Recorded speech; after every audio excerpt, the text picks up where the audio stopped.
Selamat sore dan selamat datang ke rangkaian kuliah daring penjelajahan menuju arsitektur Indonesia tahun 2020.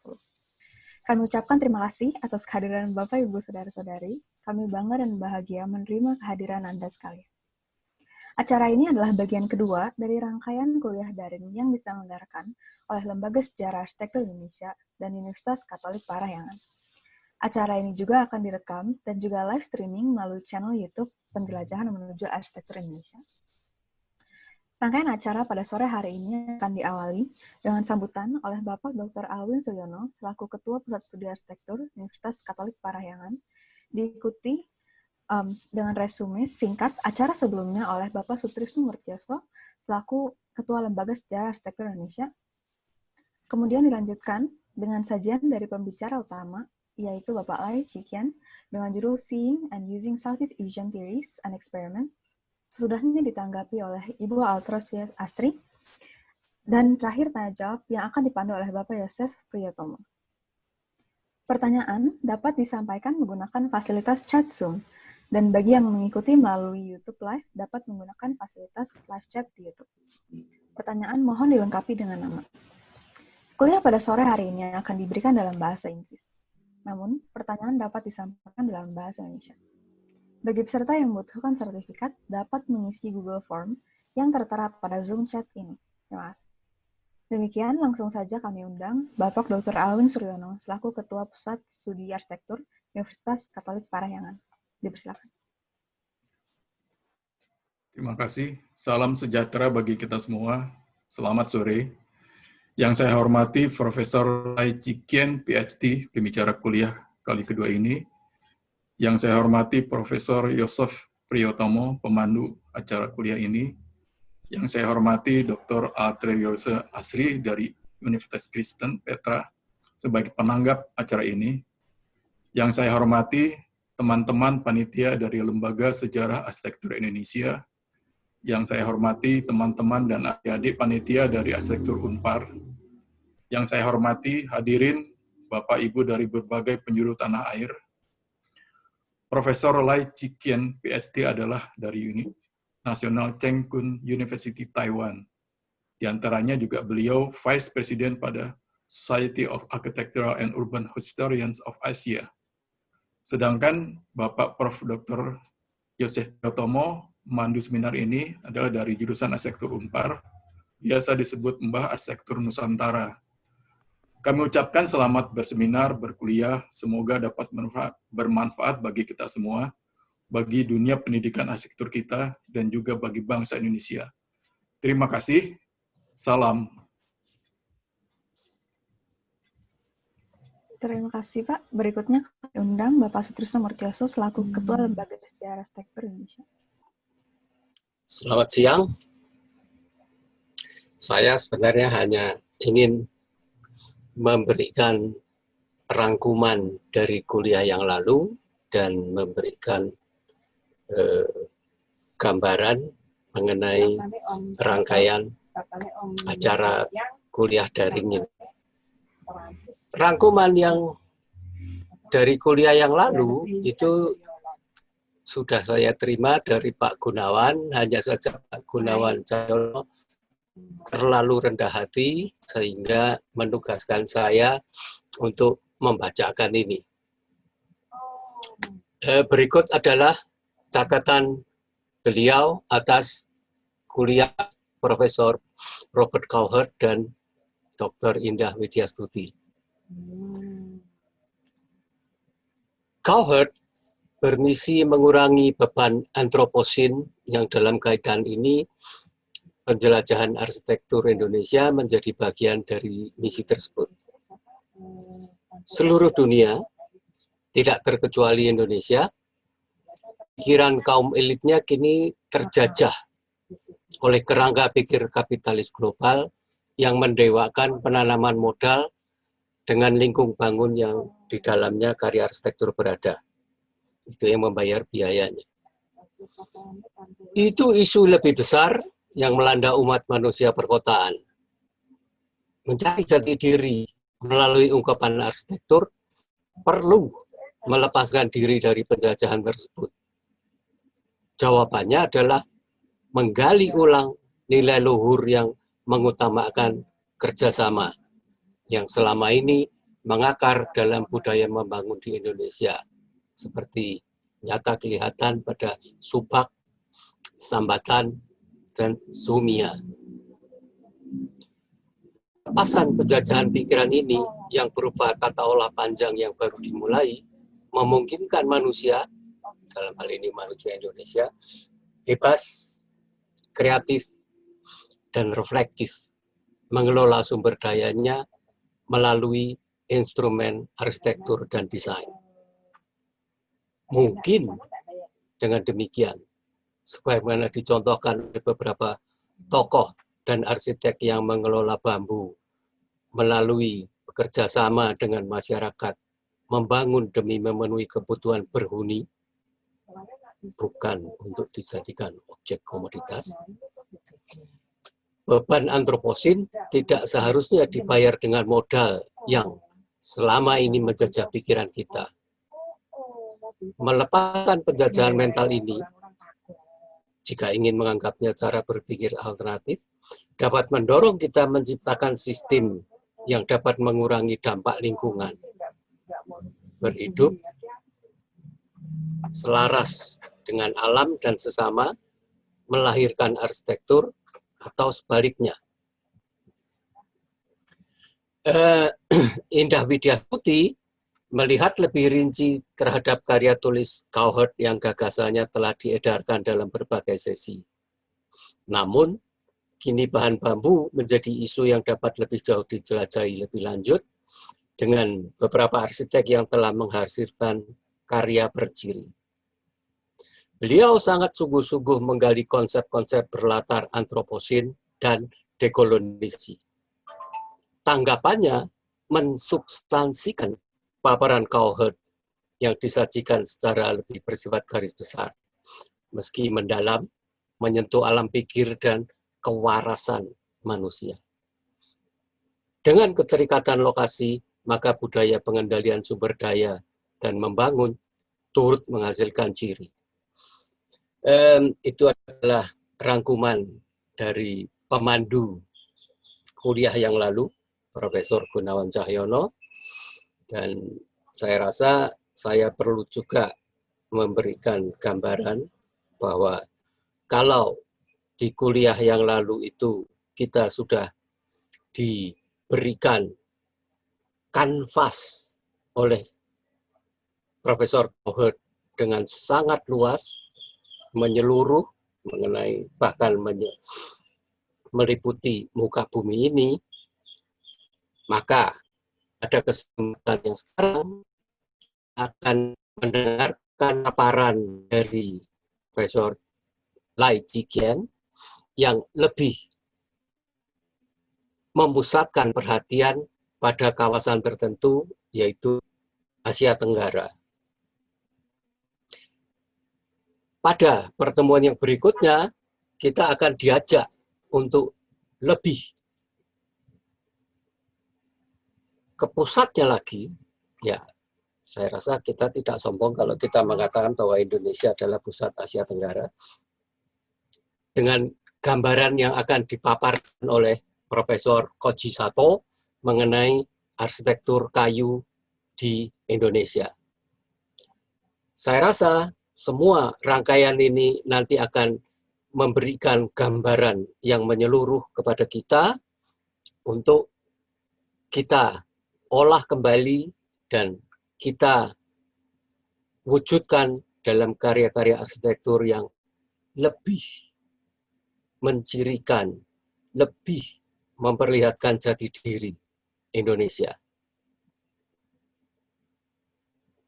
Saya rasa itu saja gambaran yang bisa saya berikan sampai sejauh ini, tetapi tetap saya berterima kasih atas kehadiran rekan-rekan semua yang telah meramaikan rangkaian kuliah daring ini. Selamat menikmati. Silakan. Terima kasih, Pak. Selanjutnya langsung saja kami persilakan Bapak Yosef Priyatomo. Selamat petang dan khusus selamat petang Prof. Lai Chee Kien. Saya yakin Anda masih bisa berbahasa walaupun sudah sangat lemah kekuatannya. Kehormatan bagi saya bahwa LSAI telah memberikan kesempatan pada saya untuk memandu kegiatan pada sore hari ini. Dan saya tidak perlu memberikan gambaran pribadi pada penyaji maupun penanggap karena Pak Albin tadi sudah menyampaikannya. Sehingga pada kesempatan ini saya hanya akan menegaskan bahwa kegiatan kita ini akan dibagi ke dalam 3 bagian. Bagian pertama adalah penyajian yang disampaikan oleh Profesor Lai Chee Kien. Kemudian bagian kedua disampaikan oleh Ibu Dr. Aldre Rosa Asri. Kalau untuk Profesor Chee Kien bisa kita berikan 45 menit, mudah-mudahan bisa selesai, tapi kalau mau lebih panjang sedikit pun boleh, agak luas. Tapi untuk Ibu Aldre Rosa Asri, mohon tidak lebih dari 45 menit. Ya. Mudah-mudahan malah bisa 30 menit. Gitu. Kalau penanggap lebih panjang dari penyaji itu namanya tidak bagus itu. Baik, kemudian kita akan sampai kepada tanya jawab. Saya akan mengusahakan agar supaya tanya jawab itu tidak bermodel dibacakan, tapi bisa dimodelkan ke langsung diskusi, langsung berbincang antara penanya dengan yang ditanya.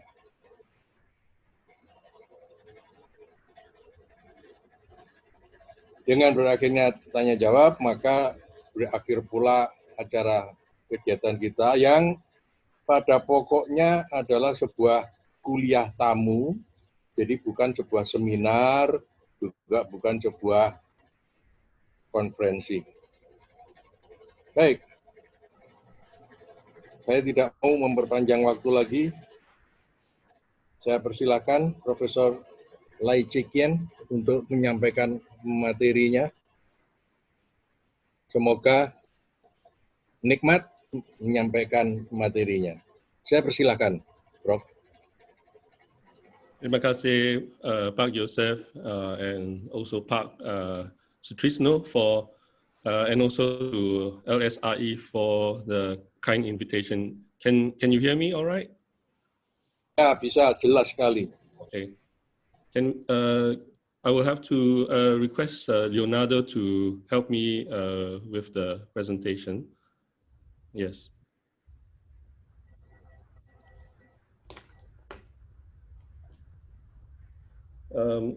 Selamat sore, everyone.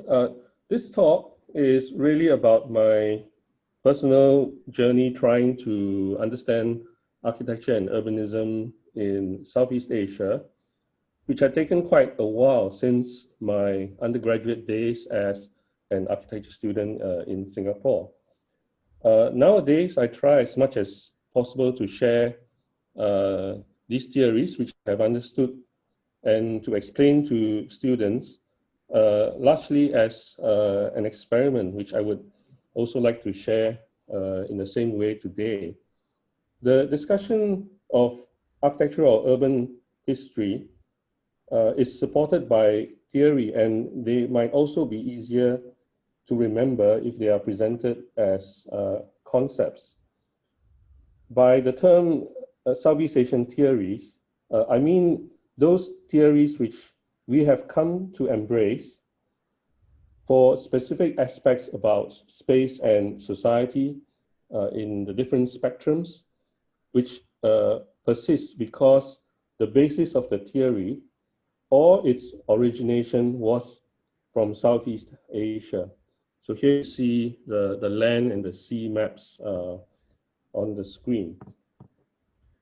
There are Probably many more of such theories that I might have missed in this presentation, but the 6 sets listed here are what I would like to share today.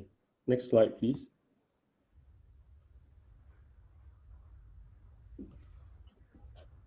On the left, you see Bannister Fletcher's The Tree of Architecture in an attempt to create a genealogy of world architecture using the form of a tree.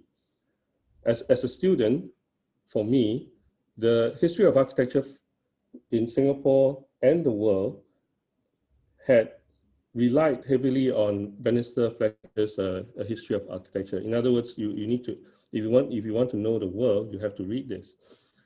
It didn't take long before I found out that he and subsequent editors had missed out Southeast Asia until the 20th edition in 1996. In the meantime, we had to find our own ideas of what Southeast Asian architecture and urbanism was. I did my master's research at the National University of Singapore from 1993 to 96 on vernacular architecture in Western Sumatra. This work was supervised by Dr. Piner Indorf, which you see here on the top right-hand photograph at left, with Pak Yosef Priyotomo when he visited us in Singapore. After that, I received a scholarship to do my doctoral studies at UC Berkeley from 2000 to 2005. The rigorous scholarship at Berkeley and the cosmopolitan environment shaped a lot of my present academic positions and views, which you see at the bottom. There was a Department of South and Southeast Asian Studies, and courses were taught under that department. There were also enough professors working and researching on Southeast Asia to create a Center for Southeast Asia Studies. However, while I was there, I was a little disappointed by both the field of post-colonial studies as well as the form of Southeast Asian studies at Berkeley, which I had come to know. The field of post-colonial studies was dominated by South Asian scholars in number and in scholarship.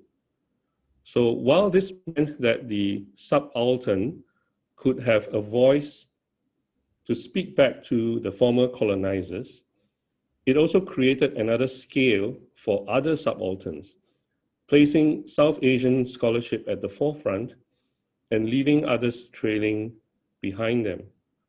I also came close to understanding the brand of Southeast Asian studies created and supported in the United States, where Malaysia and Singapore were placed on the far end of another scale, but which placed countries like Indonesia, Vietnam, and the Philippines in front due to US interests via its political involvements in the region after World War II. Next slide, please. I recently read about the history of Southeast Asian studies, how it was set up in the US, from Benedict Anderson's autobiographical memoir from 2016 titled A Life Beyond Boundaries, and will recommend the chapter called Area Studies. The chapter is called Area Studies to those who want to understand how the discipline of Southeast Asian studies had been created and shaped. Anderson describes the complexity of Southeast Asia in the following way, and I quote, "The concept of Southeast Asia itself implied an exclusive communality, but the reality was hard to find. 8 different good-sized countries, Muslim, Buddhist, Catholic, Confucian, Taoist, colonized by Spaniards in the 16th century, by Dutch in the 17th, by the French and the British in the 19th, and by the Americans in the 20th, with Siam semi-colonized by the British, and significant literatures in mutually incomprehensible languages such as Burmese, Mon, Thai, Khmer, Vietnamese, Tagalog, Malay, Javanese, Old Javanese, Sanskrit, Arabic, and several others. Next slide, please. To trace a credible historiographical timeline, i.e. how the history of Southeast Asia was written, we can turn to Victor Lieberman's Strange Parallels, Volume 1, published in 2003. He divides the bibliographical analysis of all the books that have been written about Southeast Asia into 4 time phases. And they are externalist, the first one, autonomous, age of commerce, and his own 4th approach.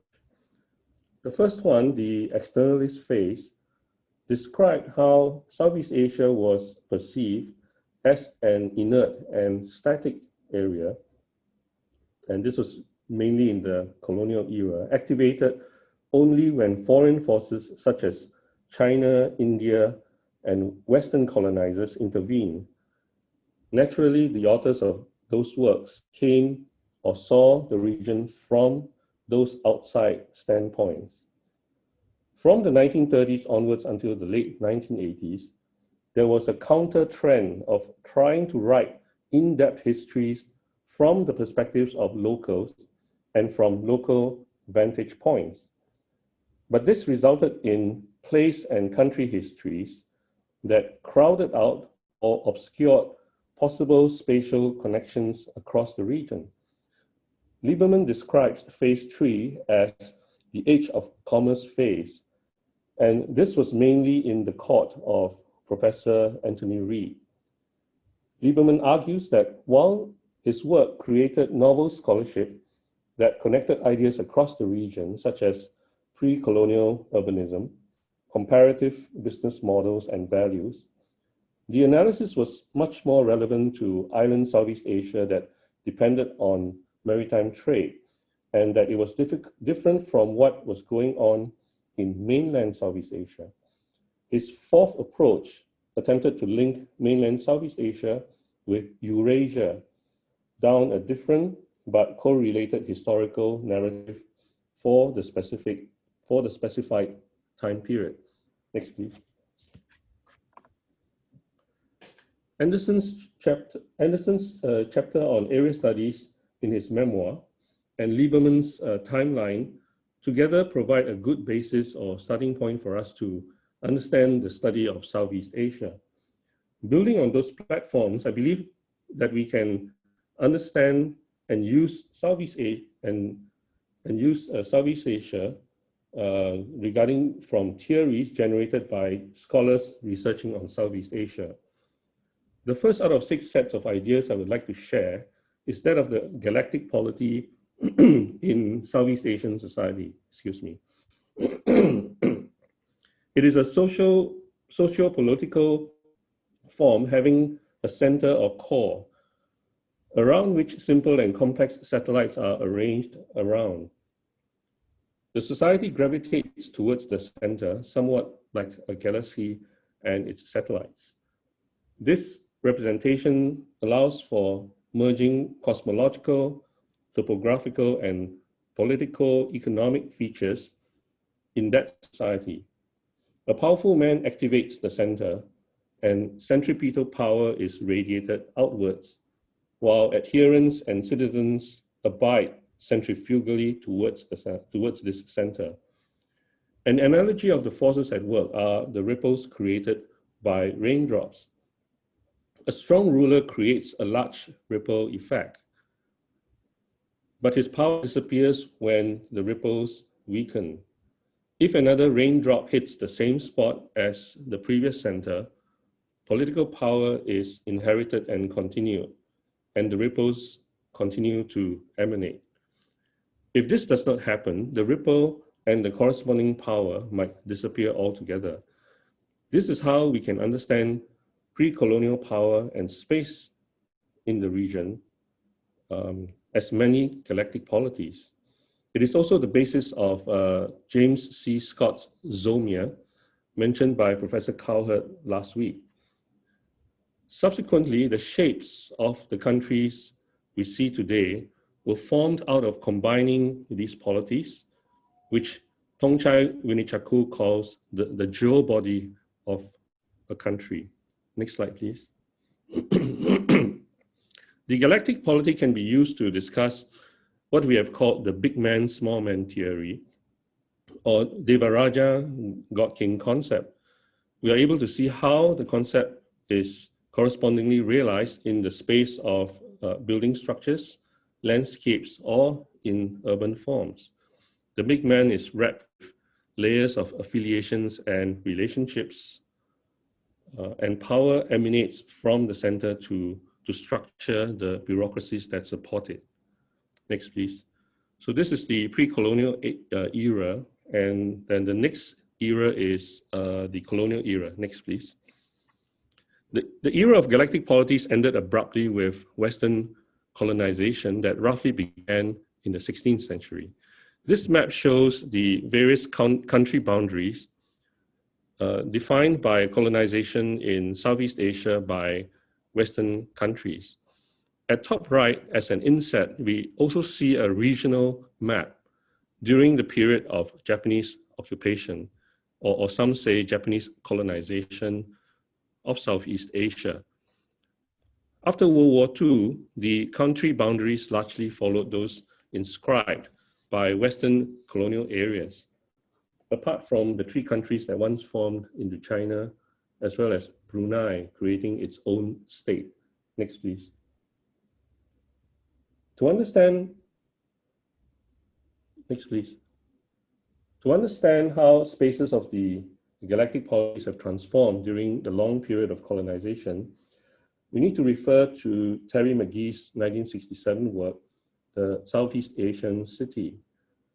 Through these two maps, from left to right, he helps us visualize how the galactic polities have been converted to, or in some cases, excuse me, relocated to form colonial port cities. Ancient centers of power were dislodged to new ones that would serve the colonial interests of resource extraction and for transport to buyer countries and markets. They commenced building internal infrastructure like road systems or railway lines in order to support this era of commerce. The colonial era dislodged or replaced the system of galactic polities, and also Anthony Reid's age of commerce between the different local states. This new network of trading ports, along with the infrastructure, supported the new colonial trade. Next, please. Next, please. At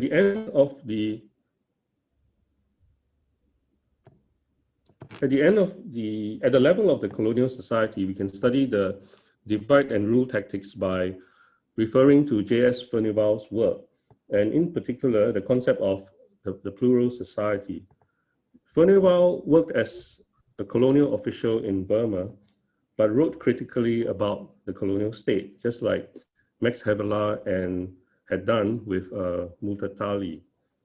He was the first to do comparative work across Burma and Indonesia in terms of colonial practice.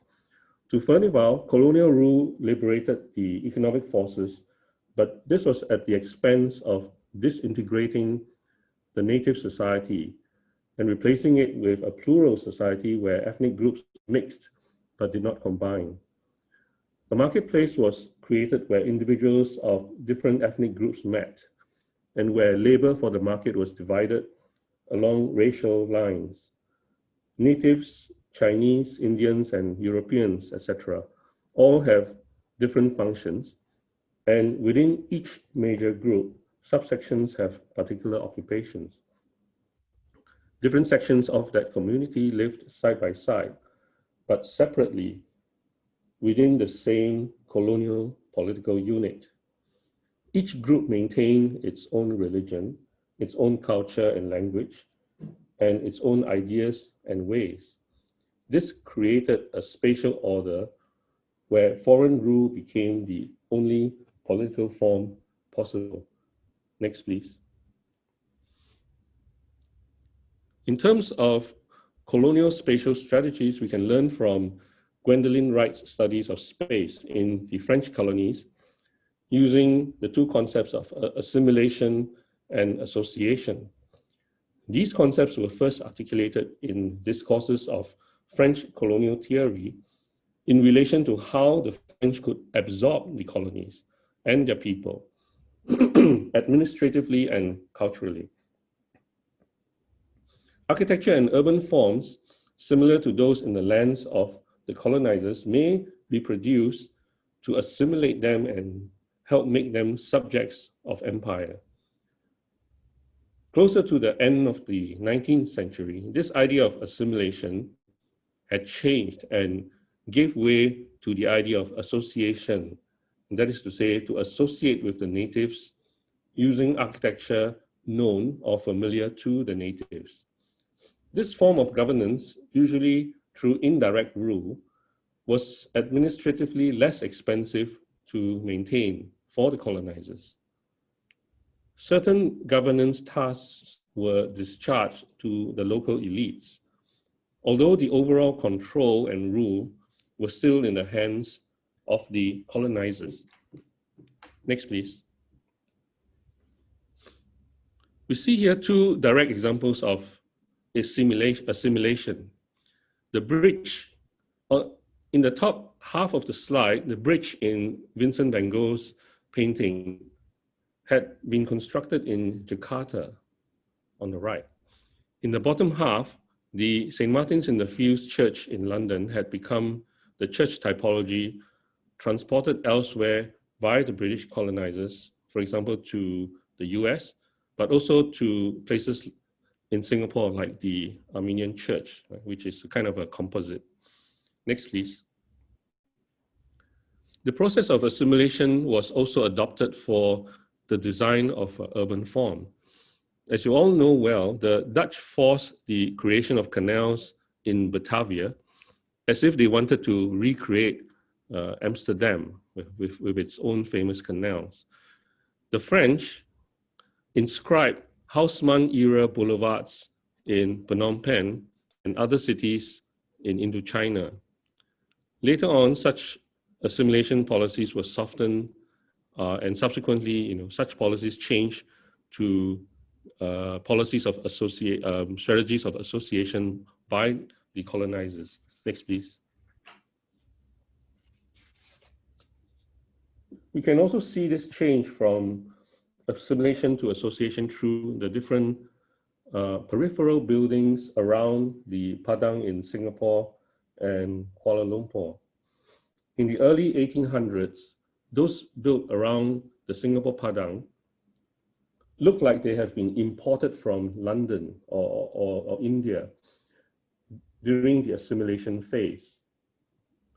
Kuala Lumpur's Padang, or Dataran Merdeka, was built later in the 1880s. And this time, the British wanted the Malay rulers to accept the form of Islamic architecture they had invented in Indian cities in an attempt to associate with the rulers. Next, please. Colonialism, I'm sorry about this. Colonialism created obvious inequalities and, in particular, between the colonizers and the colonized. This is a directed but forced link between two places, what Benedict Anderson called the inverted telescope of colonialism, visualized directly across the space between two locations and focusing at two ends, scoped unequally at those two ends. This phenomenon may be observed in all types of paired up connections, that means connections acting as a pair, existing in socio-economic spheres, education, and physical development, etc. Because different colonizers colonized different parts of Southeast Asia, different telescopes were created in the region. Next, please.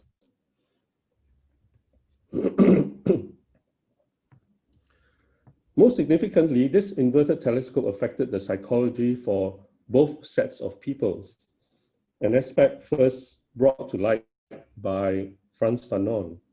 The title of Ben Anderson's book, Spectre of Comparisons, in fact, came from his reading of such a spectral comparison in Jose Rizal's novel, Noli Me Tangere, and I quote, "The sight of the Manila Botanic Gardens drove away his gay reminiscences.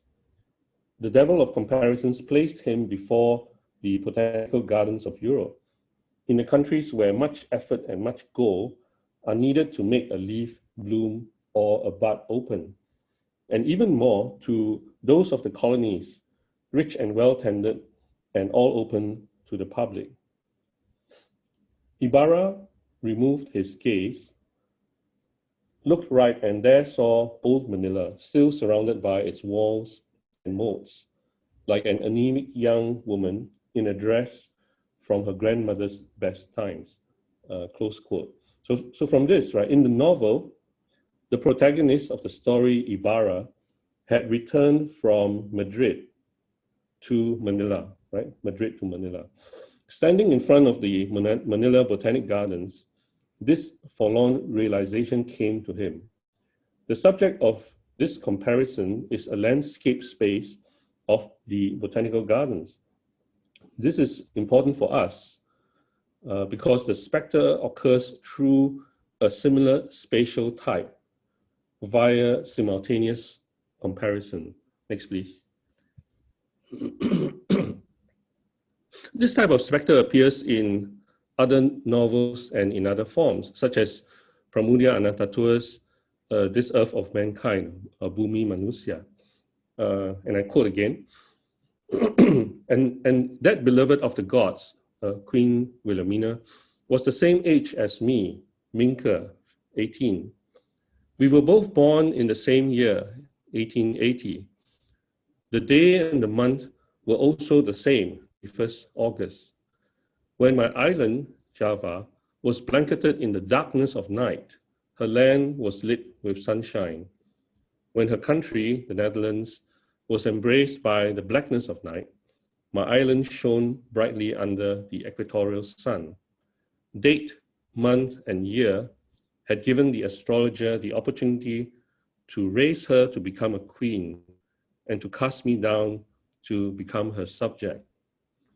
And my queen would never know that I had walked this earth. Next, please. So imagine the uncanny I felt when a good friend from the Philippines, Mr. Paulo Alcazaran, wrote on his Facebook page one morning in 2012, and I quote, "Good morning, FB world. This is the view from our hotel room at the now iconic Marina Bay Sands in Singapore.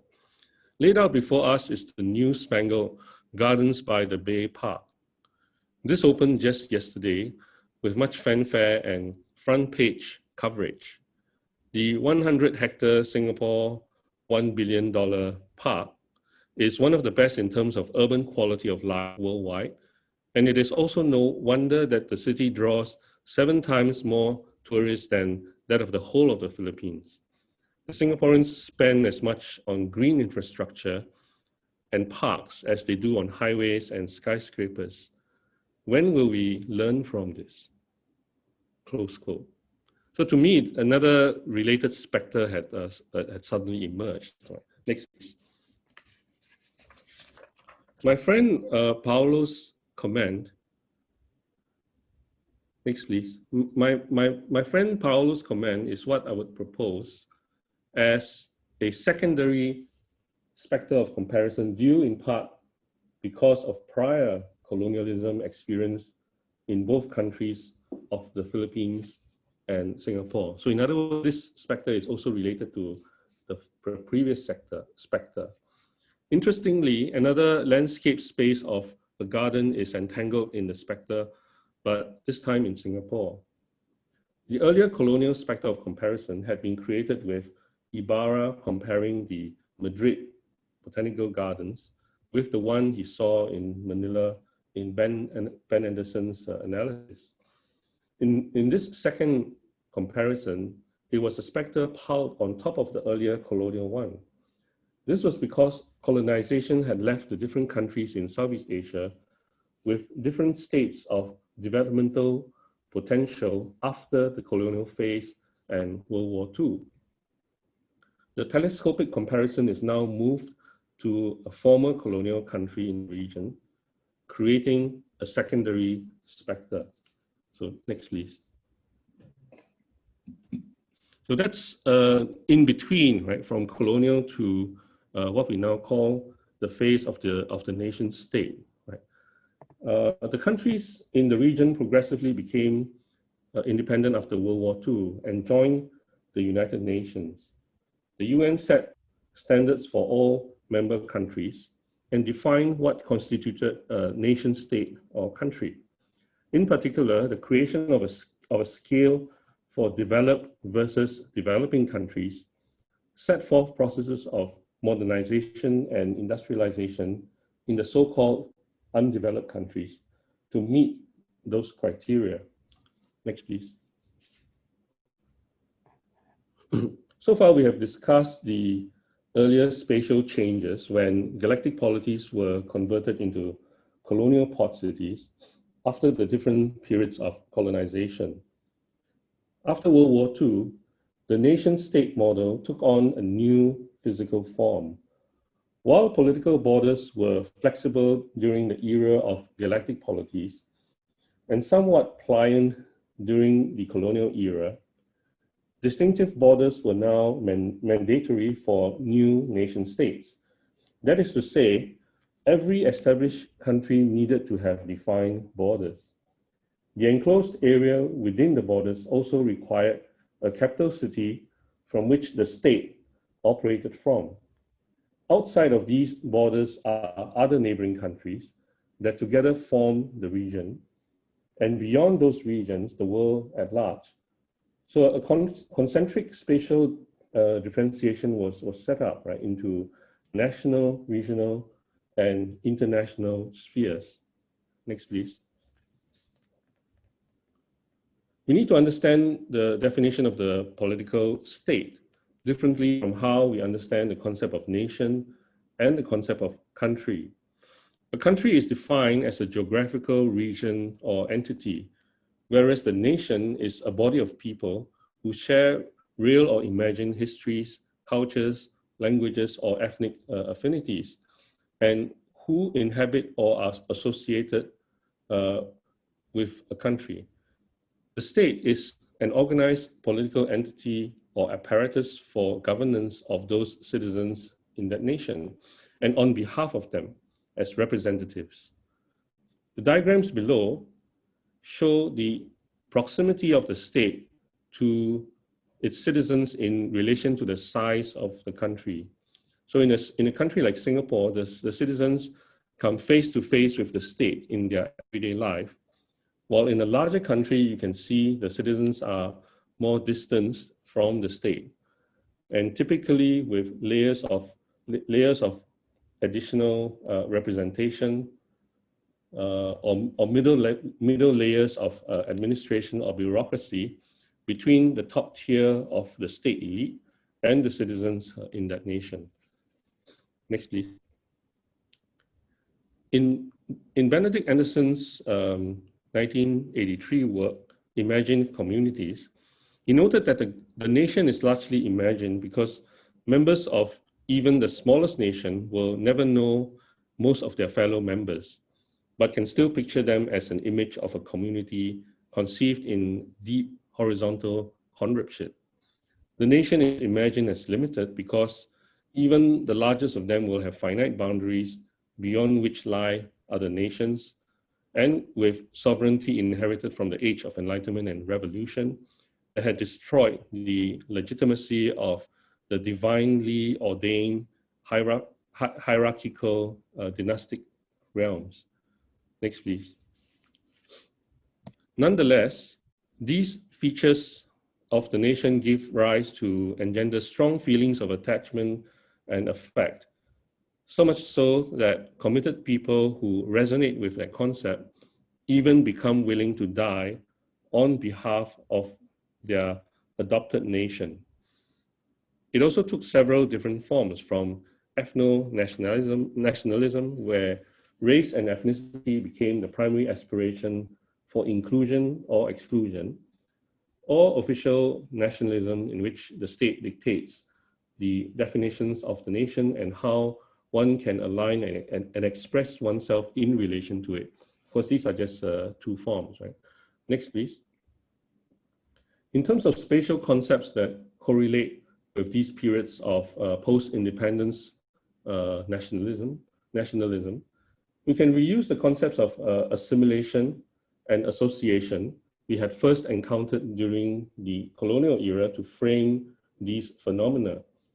The difference this time is that the native government or state is involved with space and form making, and the direction of engagement with the world is perceived from the nation outwards or inwards at different times. Whether you assimilated yourself into the world system or associated yourself with internal forces and groups within your nation's borders. Abedin Kusno, in his 2000 book, Behind the Post-Colonial, had illustrated this very well for the case of Indonesia. In chapters 2 and 3 of his work, he contrasted the two types of architecture during Sukarno and Suharto eras, respectively. For Sukarno, the architecture were modernist architecture in order for his vision to be placed in global comparison. So structures like Monas and Istiqlal Mosque had to be designed with such architecture to assimilate into the world system. For Istiqlal Mosque, Sukarno said, and I quote, "Let us build a Friday mosque which doesn't use roof tiles, but one which is built from reinforced concrete, which is finished with marble and paved with marble, whose doors are from bronze. And not only must the materials be concrete, bronze, and fine stones, but they must be of grand dimensions. Let us build a Friday mosque that is the largest in this world." Close quote. So here the world is the reference for assimilation. Next, please. By the time Suharto became Indonesian president, this perspective had been redirected inwards towards the different islands and cultures within the Indonesian archipelago and within its borders. State aspiration for this form of association can be seen in various mosque projects, including as well as the Taman Mini Indonesia, in which vernacular and local architecture became reinstated as aspirational forms that collectively resonate as national endeavors, and to associate all these forms with nationalist ideals. Thus, we can see how the strategies of assimilation and association were now reutilized by the state to project different ideas about the nation. Next, please. James C. Scott, whom I mentioned earlier, had written many books about peasants and resistance in Southeast Asia before writing this book that I would like to quote, Seeing Like a State, in 1998. In this book, he discusses various forms of state involvement from politics to collective farms, agriculture, and even the building of a new capital city in Brasilia. Through these different state involvements, Scott shows that state projects have tendencies towards aspects of legibility and simplification. And that is to say, in order to govern, the state creates categories for legible labeling and treatment. These are usually simplified so that the categories are manageable for the sake of governance. He discusses how these strategies and instruments of statecraft infiltrate society, space, and nature using censuses, standardizations, city design and transport, as well as reorganization of nature through the use of agriculture. Such efforts to rationalize, make legible, and simplify had impacts on spaces, societies, and environments. So, for example, the old ways of growing crops using the Sawa method placed an emphasis on multi-cropping within one area, whereas colonial types of plantations and extraction, which continue to this day, favored using monocropping or just one crop on a piece of land. Next, please. For Scott, the main problem with rationalization and simplification was that the government's institutions and bureaucratic structures can never adequately represent the actual complexity of natural or social processes.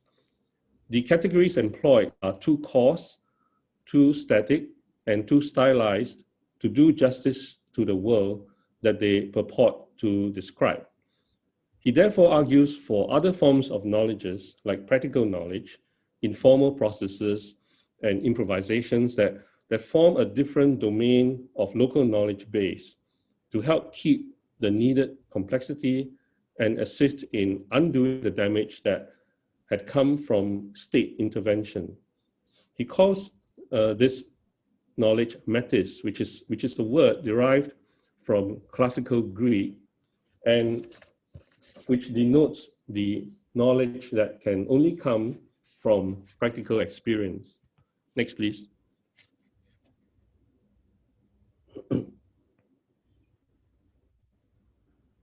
Next, please.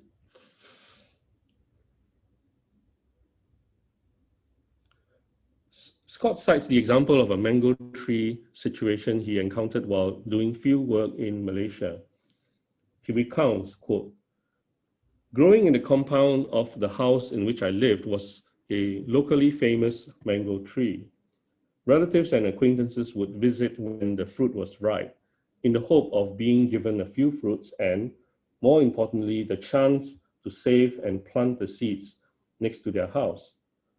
Shortly before my arrival in the kampong, however, the tree had become infested with large red ants, which destroyed most of the fruit before it could ripen. Several times I noticed the elderly head of the household, Mat Isa, bringing dried nipa palm fronds to the base of the mango tree and checking them. When I finally got around to asking what he was up to, he explained to me, albeit reluctantly, as for him, this was pretty humdrum stuff compared to our usual gossip.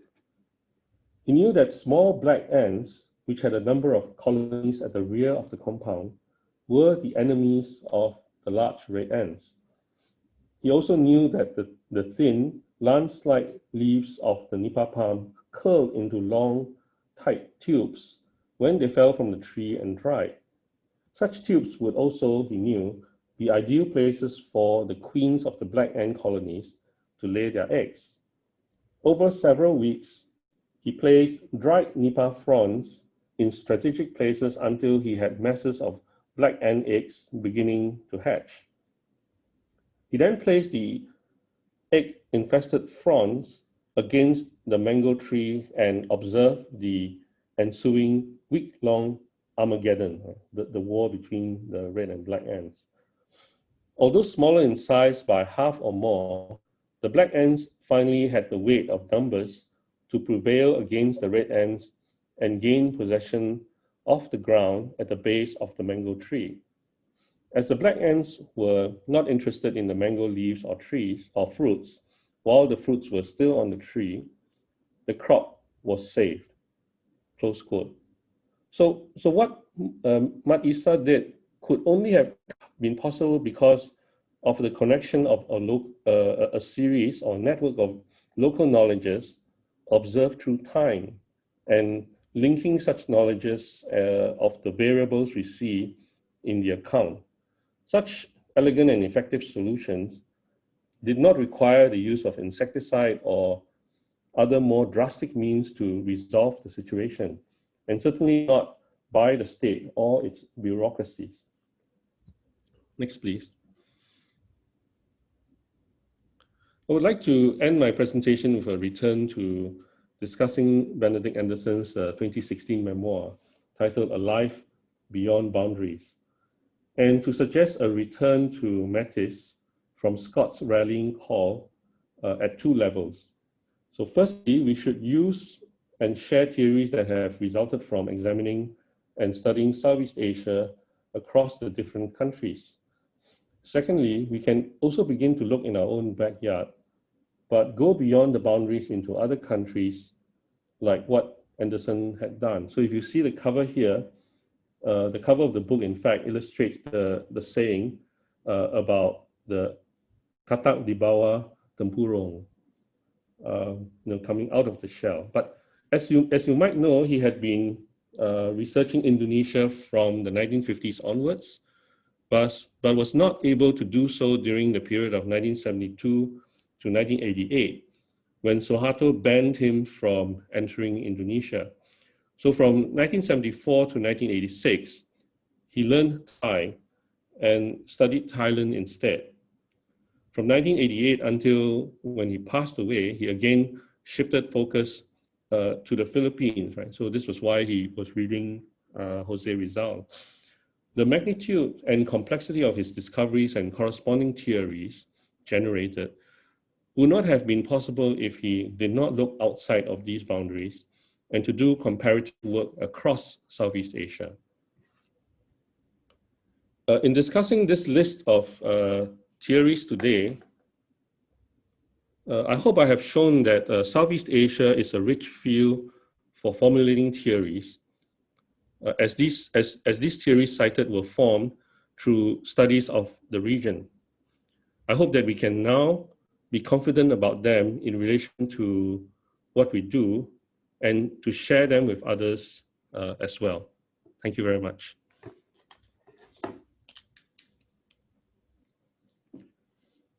Terima kasih, Pak Thank Chee Kien. Thank you, Pak Yosef. Ya. Masih ada 5 menit. Kalau Pak Chee Kien mau memakai waktu itu, silakan. Kalau tidak, maka saya akan menyampaikan materi waktu yang ada itu untuk Bu Altre Roche. Baik, saya langsung saja kepada Ibu Altre Roche Asri untuk menyampaikan tanggapan-tanggapannya, dan waktu yang disediakan untuk Ibu adalah sekitar 30 menit. Saya persilakan Ibu untuk memulainya sekarang juga. Saya persilakan Ibu. Terima kasih Pak Yosef. Thank you for LSAI for this precious opportunity.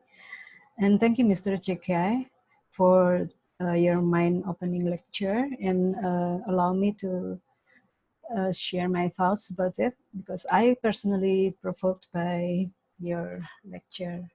So I will start my presentation.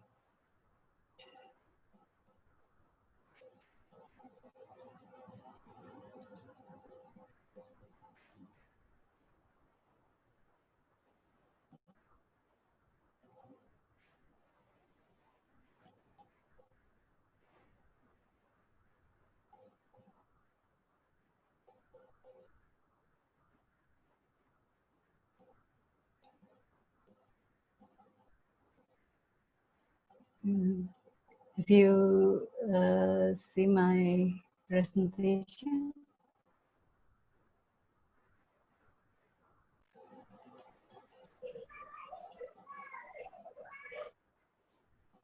Okay, so can you all receive my slides already? Yes, okay. Okay, thank you. So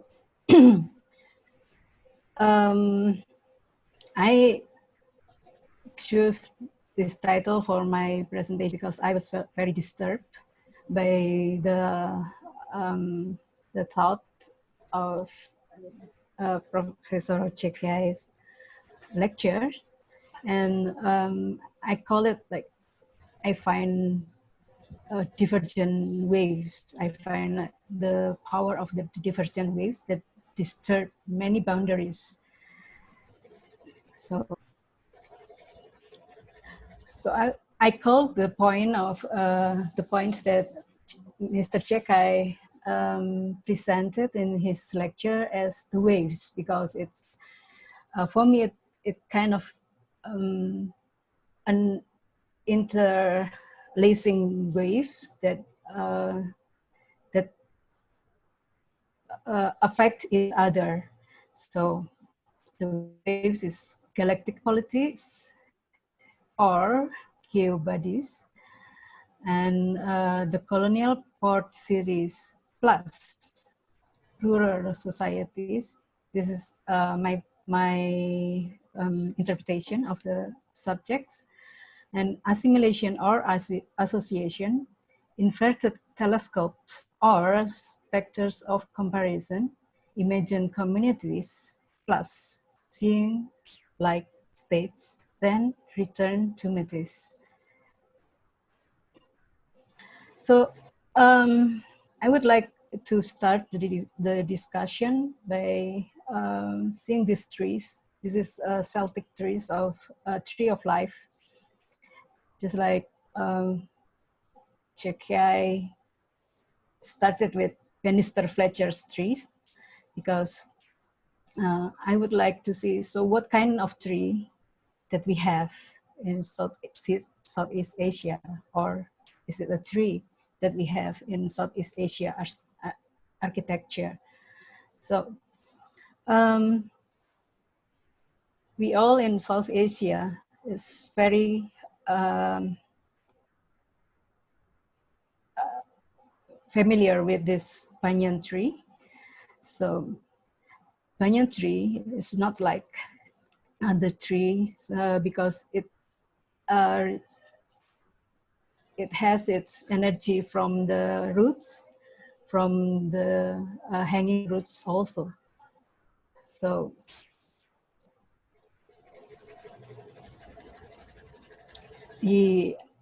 all of those points, I was thinking like, so how do this architectural tree, the South Asian architectural tree, receive all the energy that make it lives, the tree of life that make it lives.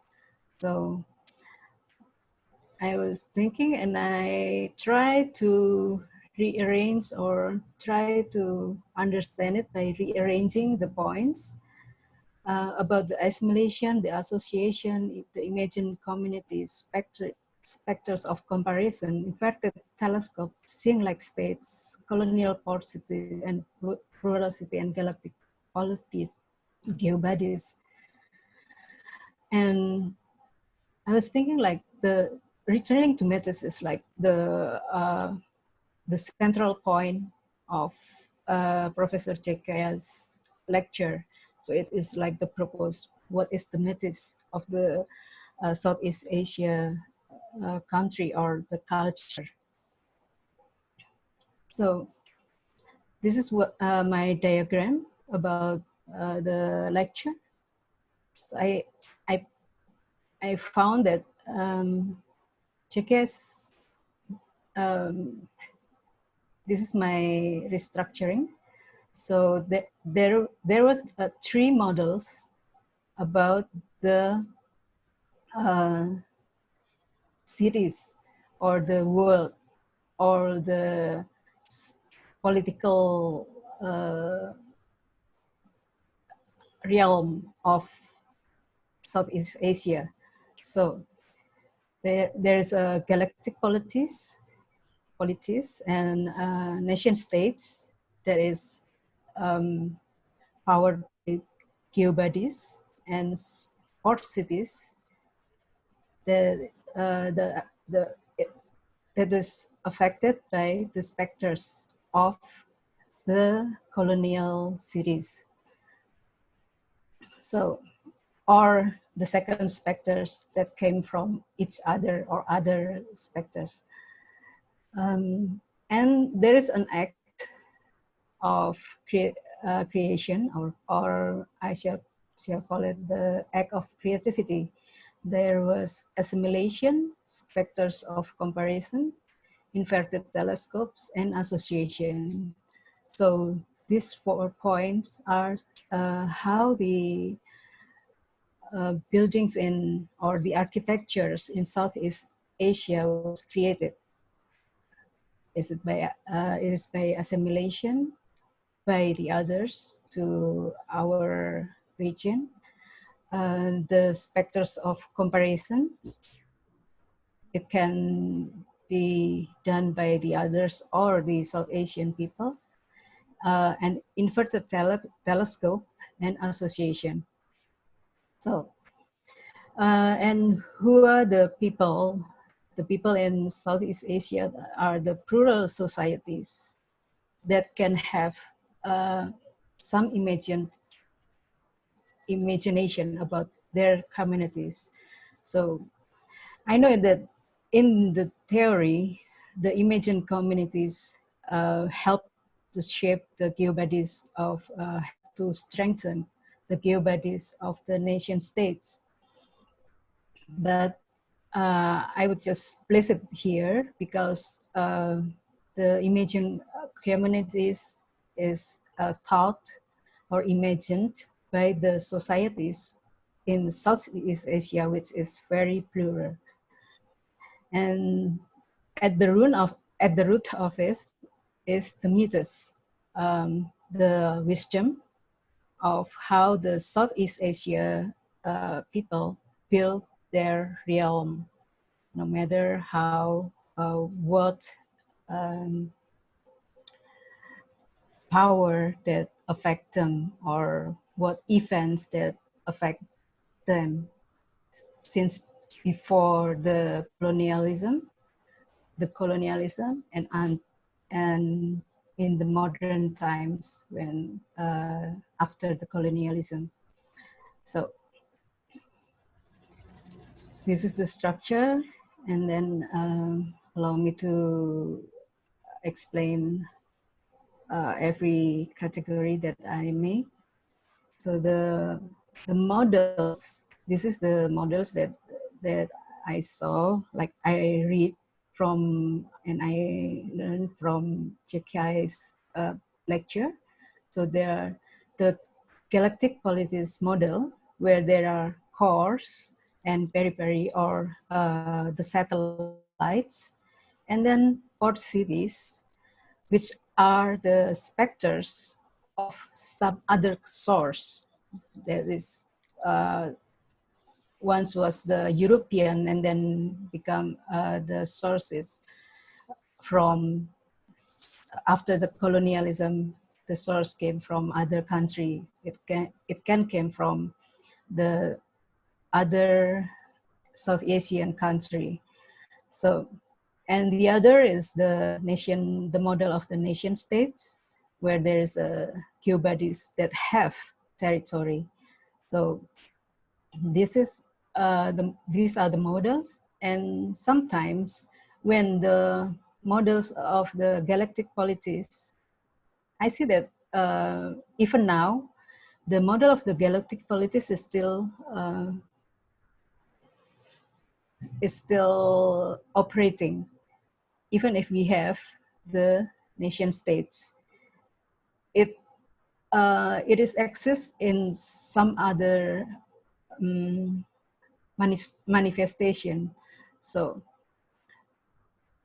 and sometimes it makes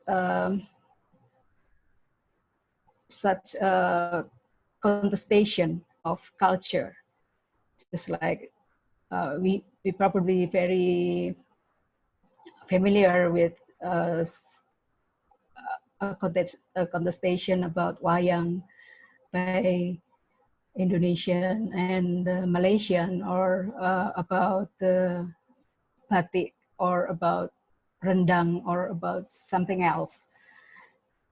These are the manifestation of the galactic polities, that we know that is go beyond the territory of the nation states. So if these two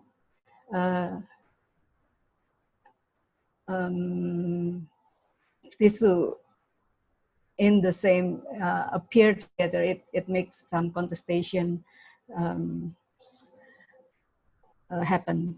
So, and this is what I imagine when J.K. said about the wave of the galactic polity. I see it as a pulse of the galactic. So we can see like how all of the empire appearing and reappearing, and then it is ended when the colonialism happened, and ended when the nation state arrived.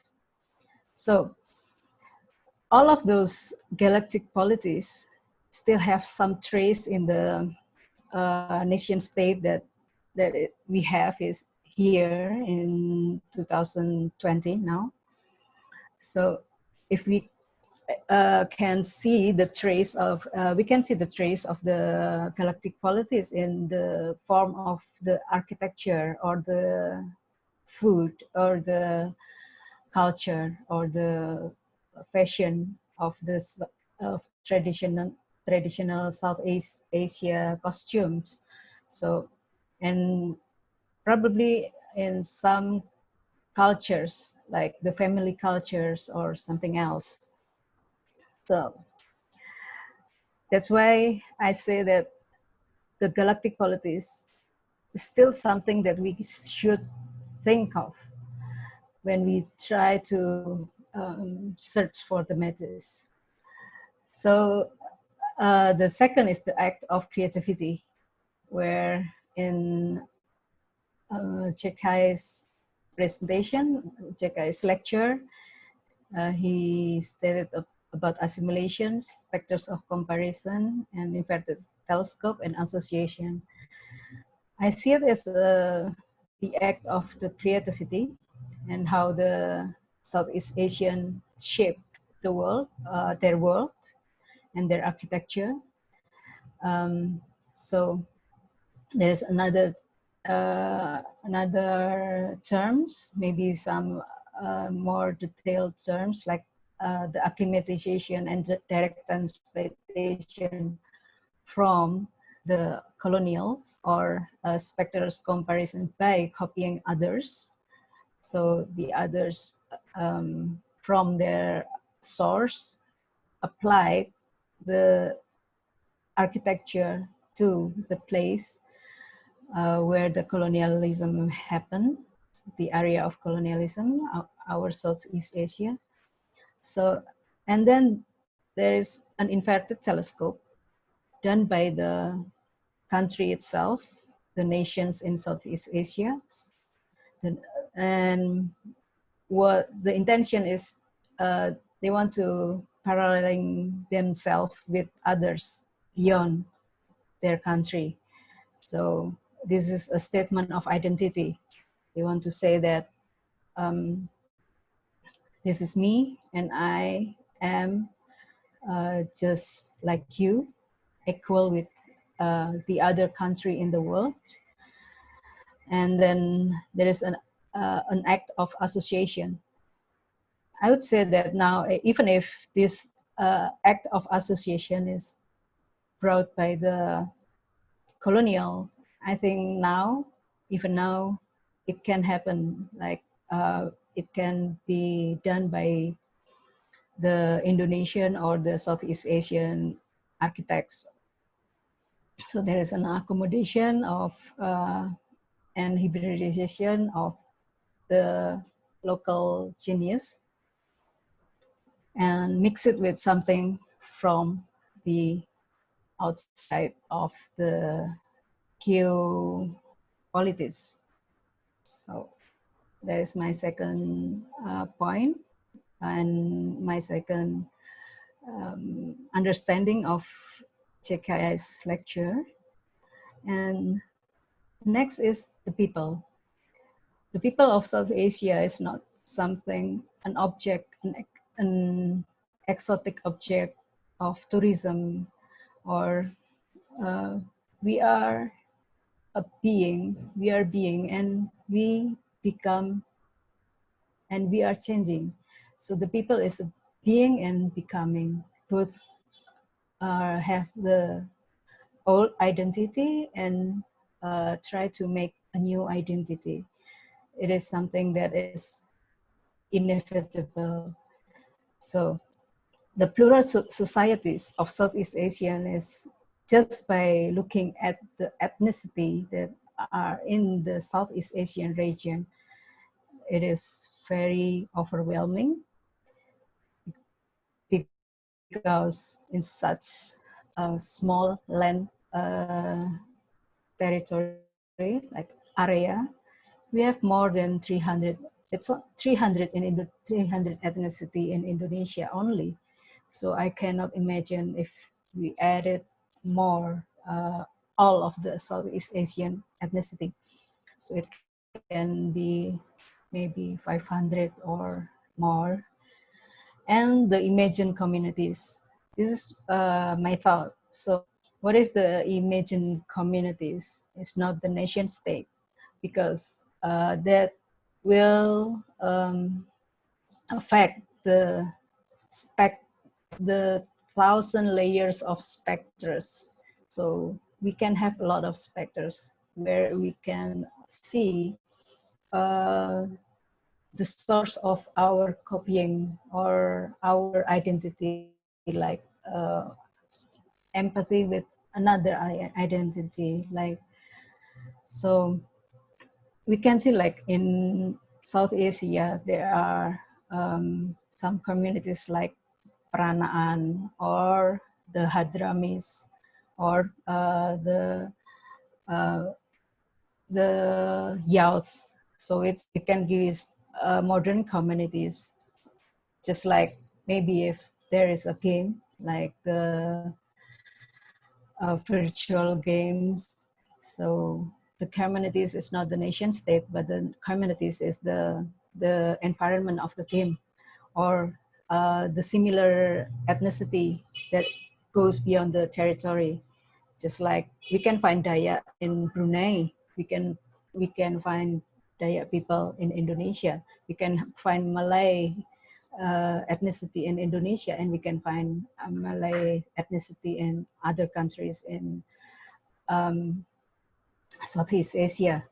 So the communities can be so diverse, and the variety is endless.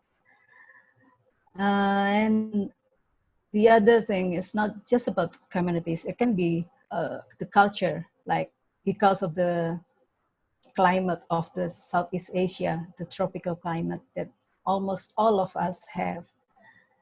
So I can imagine that there are some of the Southeast Asia that is not in the tropical climate. So we are all affected by the climate. So we have similar culture, similar difference of culture, just like the culture of nongkrong, or just sitting around and in front of our architecture, or in front of our house, and spend time just chatting for hours until midnight without fear of being too cold. And then the culture of pasar, the traditional market, we have all of that in everywhere in Southeast Asia. And this is the picture of the Jakarta, and I think almost all of South Asia city have this kind of typology or morphology or facts. Like they have the kampung just standing side by side with the modern cities. Well, actually, they are the host of these modern buildings, because it came just after the kampung, and the threat of gentrification is everywhere in big and metropolitan. But the the culture that shaped the city is mostly came from the kampung. So they still have the vibrant culture, the vibrant life of the everyday life, like the domestic life. It is very plural, not only from this. So there is a condition of the modern, or maybe the have, and the people in the kampung, which is not always came from the middle class or the lower class. So there are some kampung, like maybe if you see in Surabaya, and you see the kampung Ampel, you can see that they are all wealthy. The people there, almost a lot of them are very wealthy, but they choose to still live in the kampung and still maintain the kampung. So, okay, so I come to this term, and I was very like intrigued by the term, because honestly, this is the first time that I see myths discussed as something that we can return to. So what is the myths? So is it all the traditional building? Do they have the source of the myths? Because just like Chekai's lecture, the myths came from the experience. It is said that the myths came from the experience of the everyday life, the pragmatic everyday life, the skills that is built up through time and experience. So this was the slide that talk about the legibility and simplification, and the problem of the simplification, the rationalization. So how the society, the space, and the nature, how we have these 3 points, like the society, the space, and the nature, the environment of the Southeast Asia. And then what Scott argues about the practical knowledge, informal processes, and the improvisation of in the face of the unpredictability. So the mythos is built from these 3 points. So I try to look back into the root of the term mythos that came from the Iliad and Odysseus myth, that Homer, Iliad and Odysseus. And this Nestor said that this is the quote: "Back then, there was nobody who would set himself up as equal to him." This is talking about Odysseus in craft.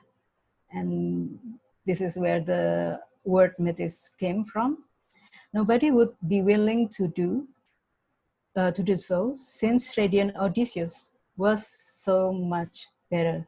So the expertise in craft of the Odysseus came from the mythos. So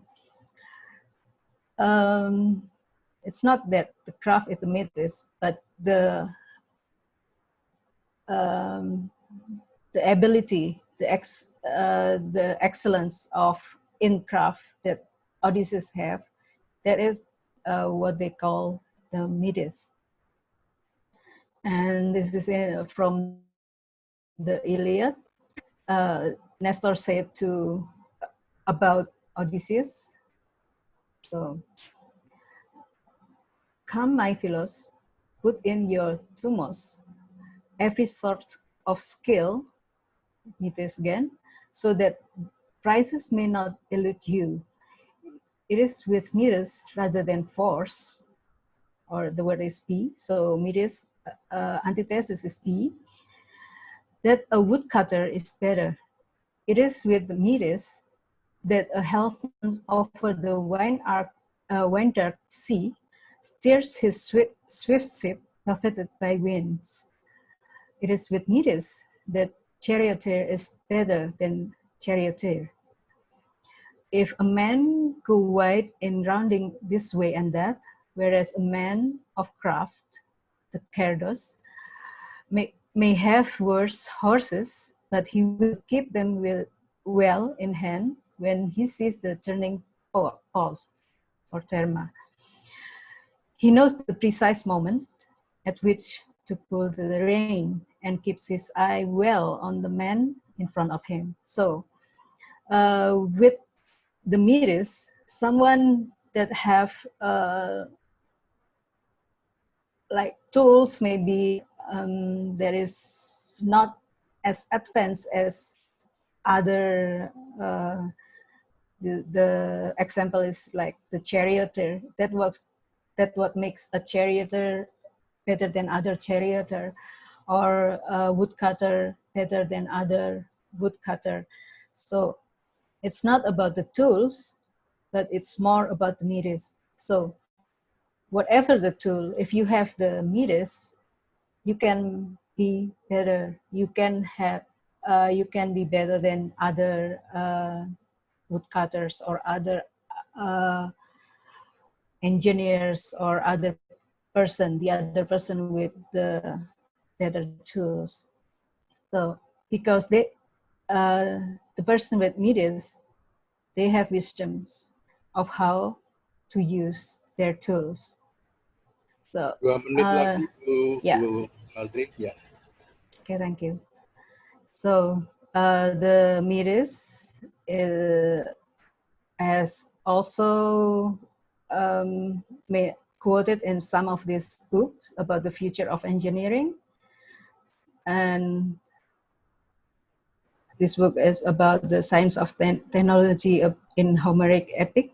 And then what is mirrors? So the mirrors is about a forming of knowledge, a tacit knowledge about these two things of epistemology and techne, about episteme and techne, so art and knowledge.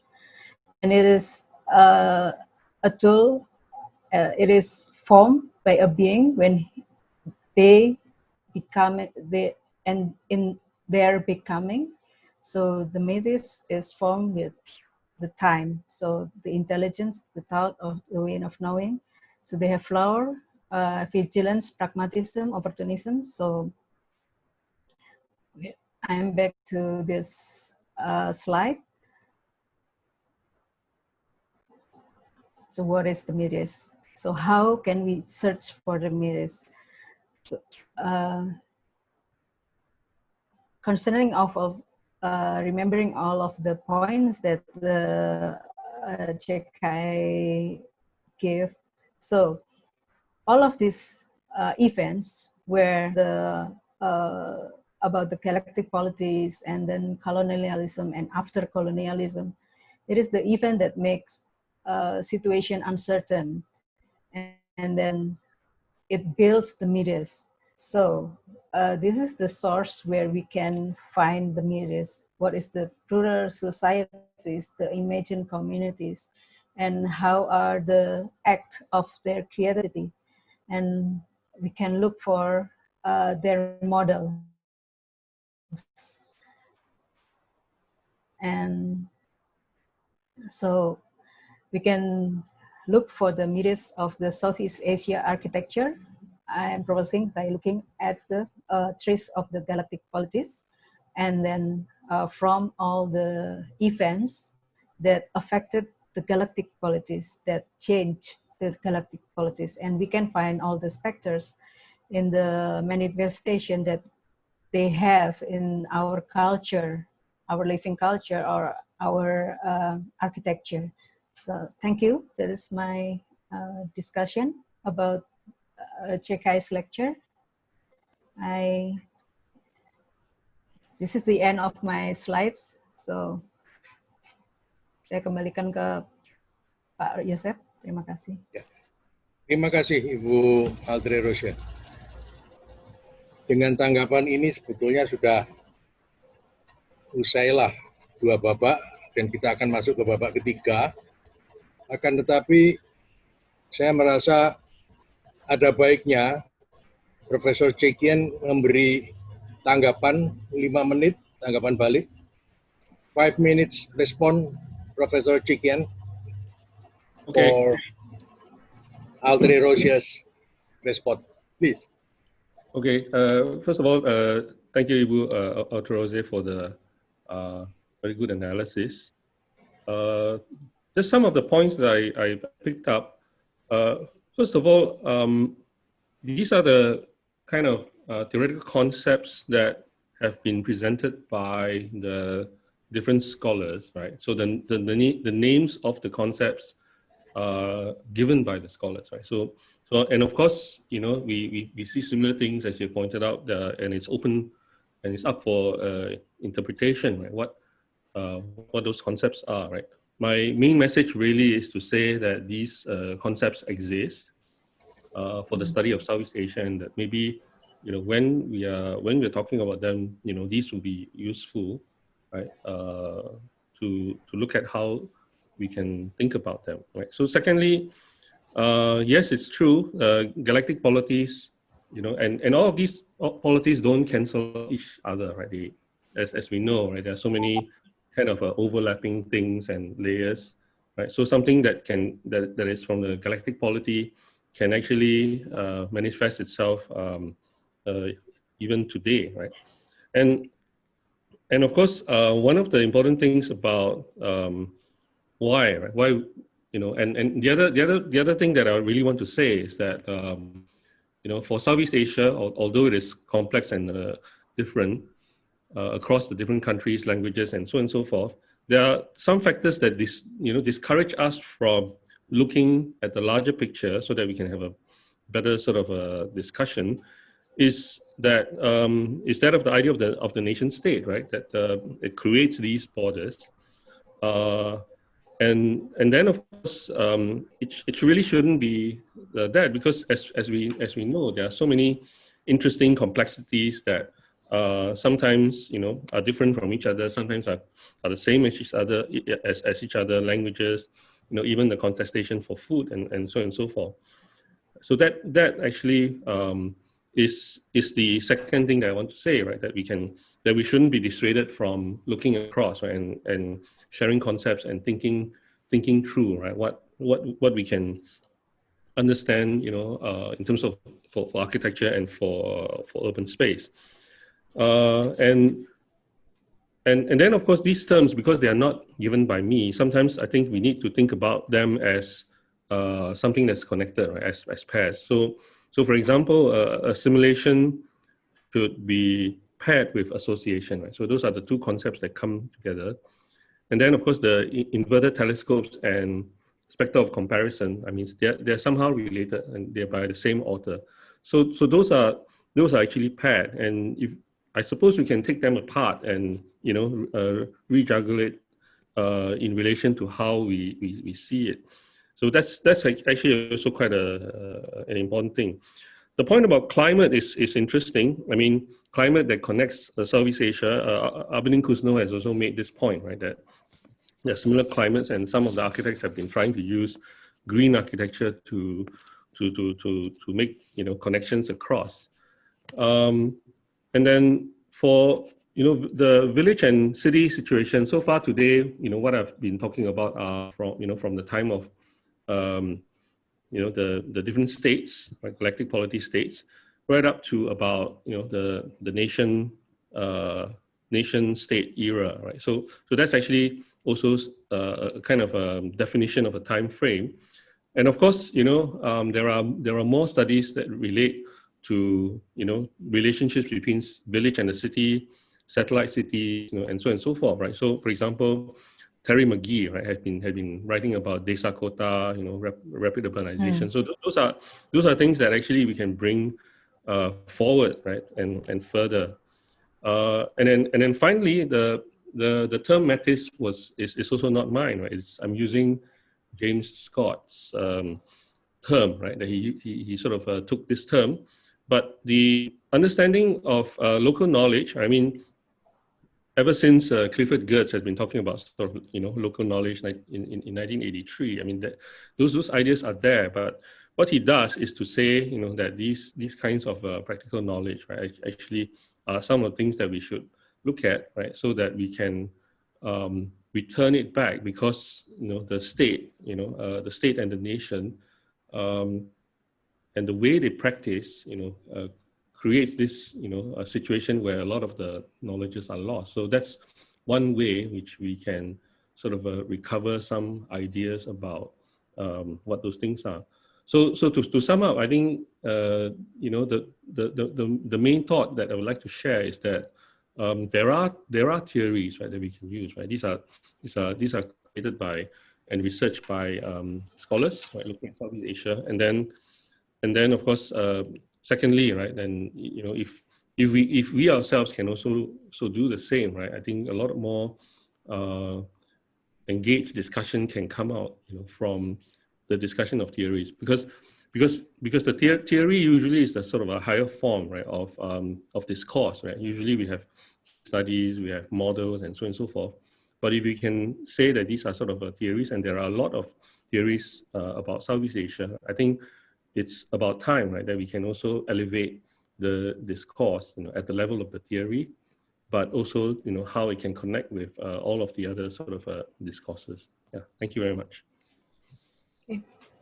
Terima kasih, Profesor Chee Kien. Terima kasih. Selanjutnya, saya akan menyampaikan sejumlah pertanyaan yang telah masuk, dan kelihatannya pertanyaan-pertanyaan ini menginginkan kesempatan untuk bertanya langsung kepada Profesor Chee Kien.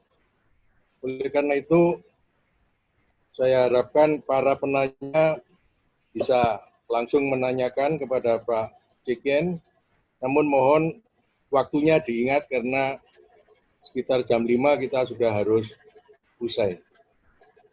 Baik, untuk kesempatan pertama, penanyanya adalah Ibu Ovita Purwani. Apakah Ibu Ovita Purwani ada di sini? Halo? Ibu Ovita? Ya. Ya, ada.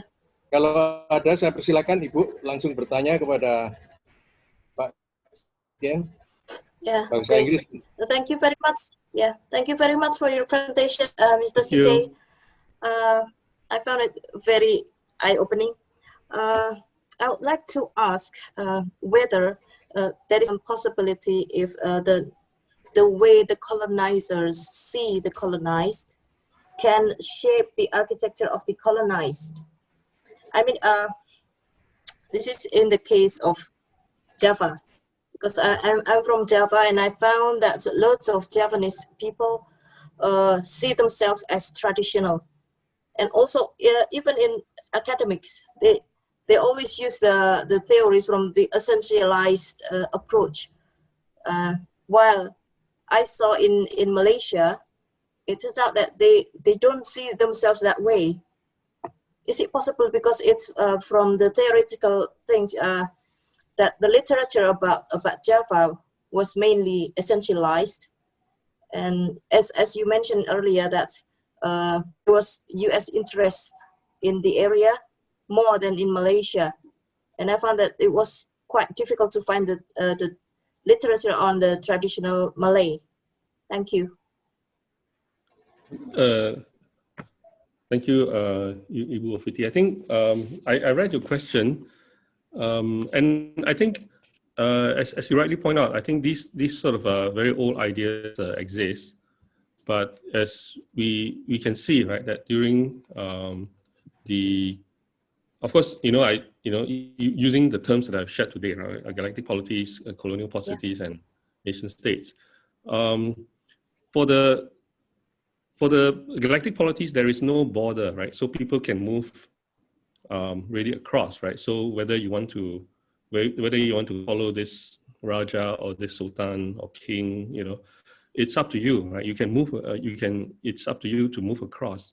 So I think during that time, I think there was a lot more interesting things going on. Of course, there were wars and, you know, there were all kinds of things, but there were, the culture was a lot more sort of interconnected across, right? So Javanese, Malay, they would have a lot of things, right? And also if you look at Anthony Reid's idea of age of commerce, right? There's also a lot of trade, right? And also sort of spread of Islam. You know, there are a lot of large forces that move around Southeast Asia, right? And as you also already pointed out, right? It's also during the colonial period that starts to separate, right? To make a very clear-cut distinction between sort of say like Indonesia and Malaysia or Singapore, right? Singapore is caught in between. So those during that era, right? They had to sort of draw a line, right? So the Dutch look at, you know, govern Indonesia. The British, right? They had Malaya and Singapore. So they even had a treaty in 1824 to separate the line, right? So Singapore could have become part of Indonesia, but when they draw the line, Singapore became part of you know, the Malay world in the north.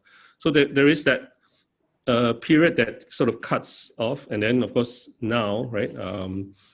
The development then sort of changed, right? So that's why I mentioned, you know, the second specter of comparison. That is my own invention, but the second specter is because of the colonial era.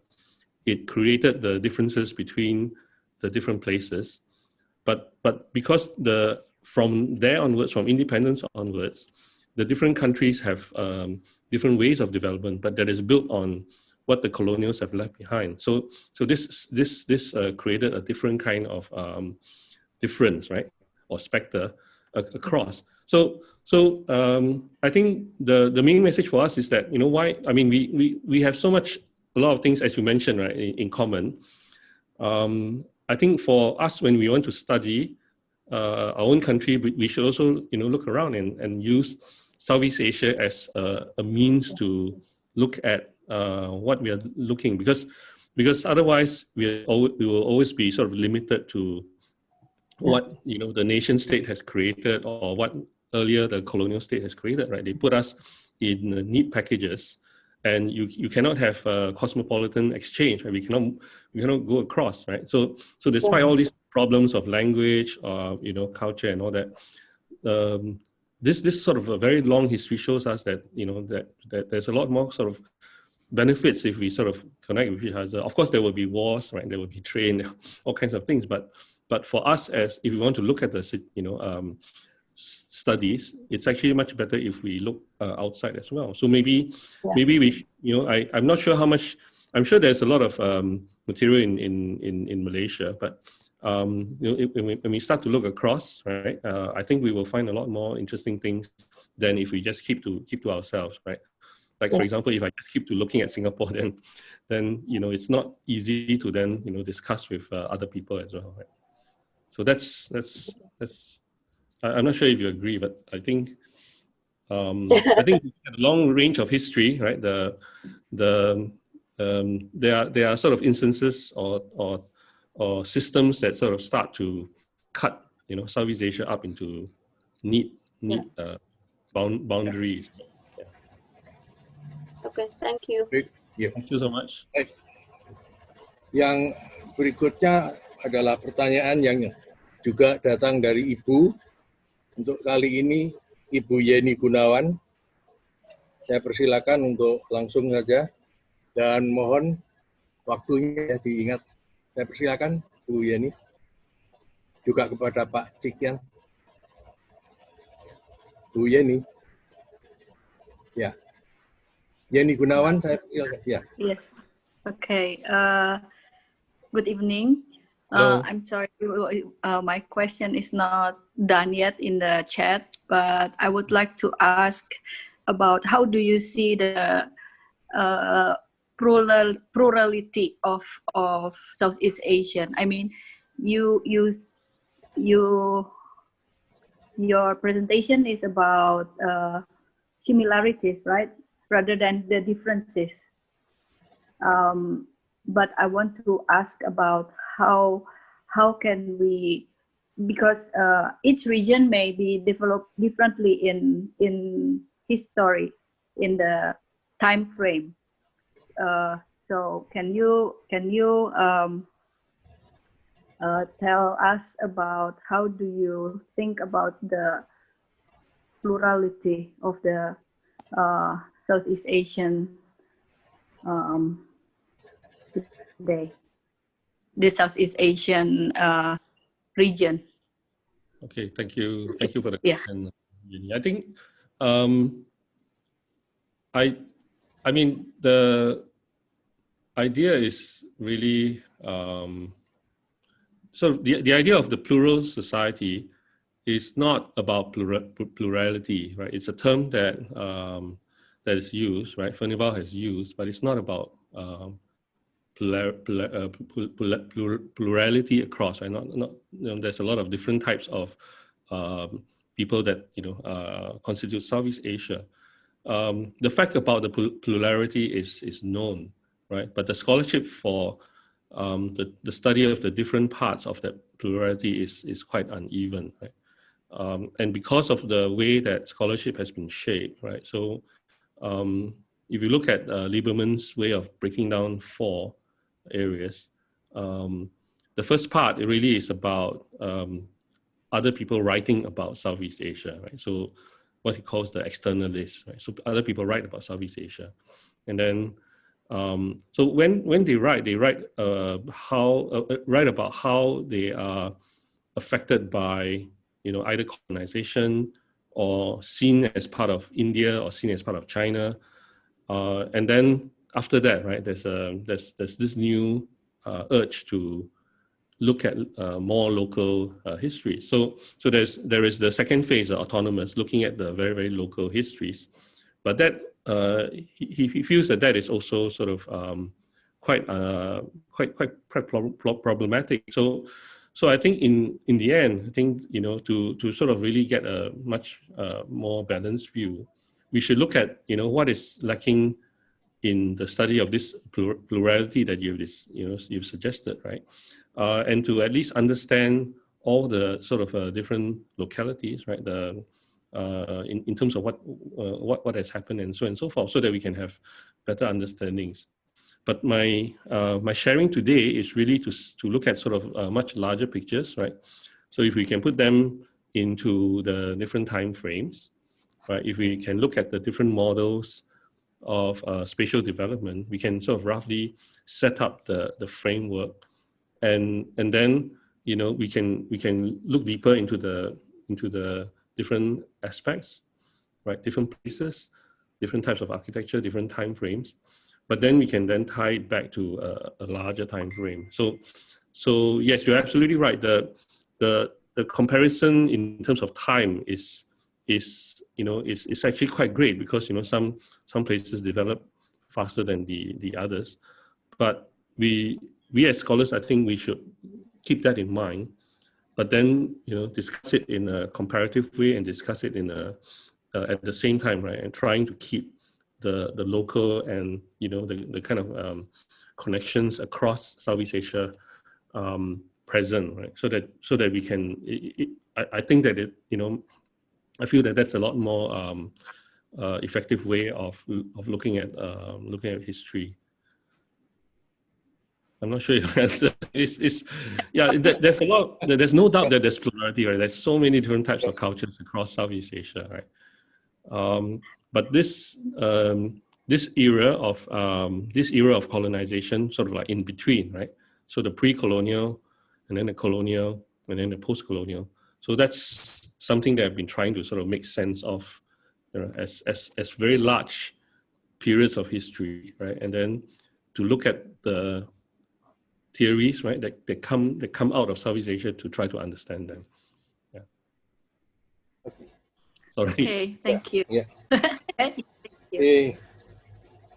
Pertanyaan dari Ibu Yeni itu sebetulnya satu rangkaian dengan pertanyaan dari Ibu Susiana Ekawati Silver.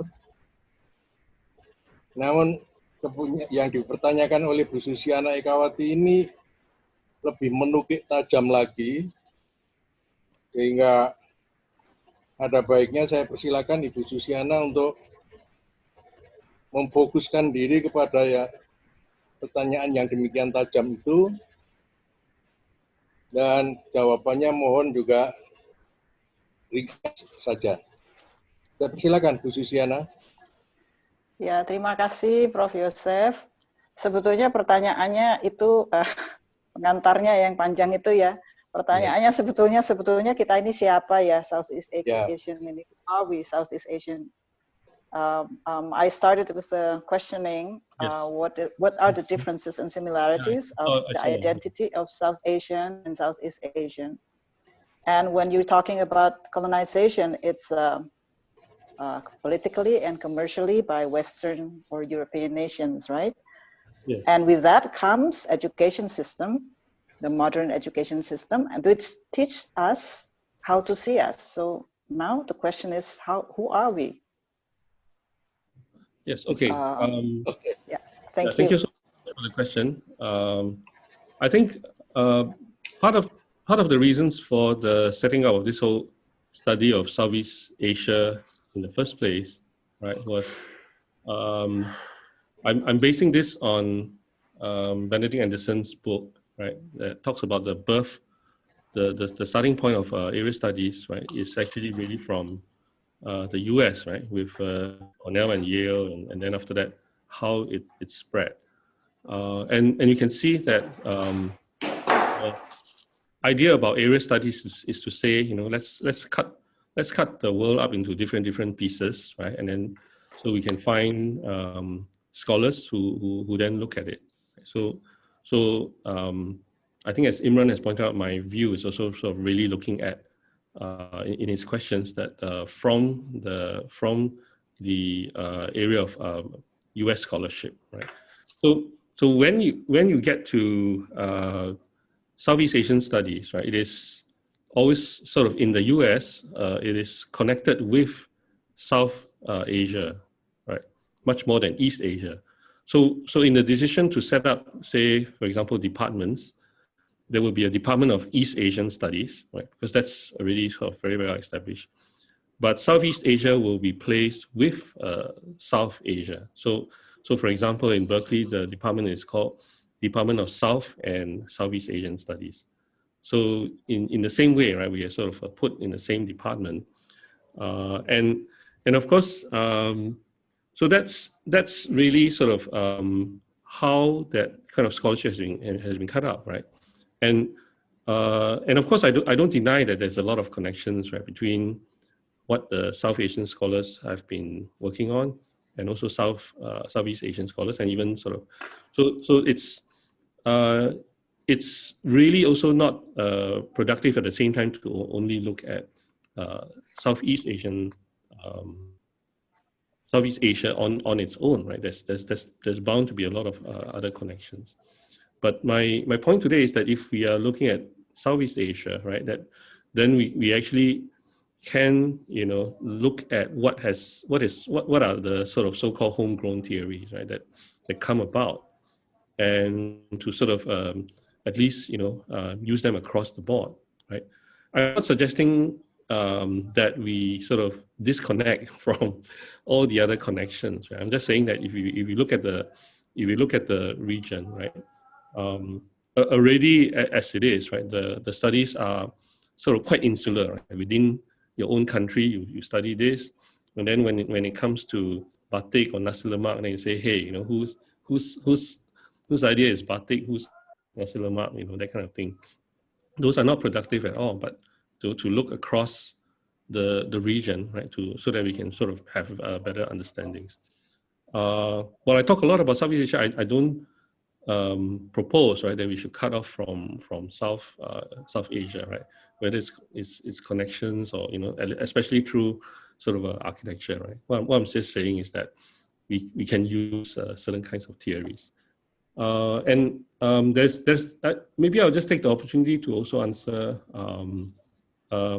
my friend Imran Tajuddin's point, right? I think I think this is the observation. I mean, this kind of, what I mentioned that that moment in time, when I was at Berkeley, it's a direct, and of course that's already past, like 20 years past.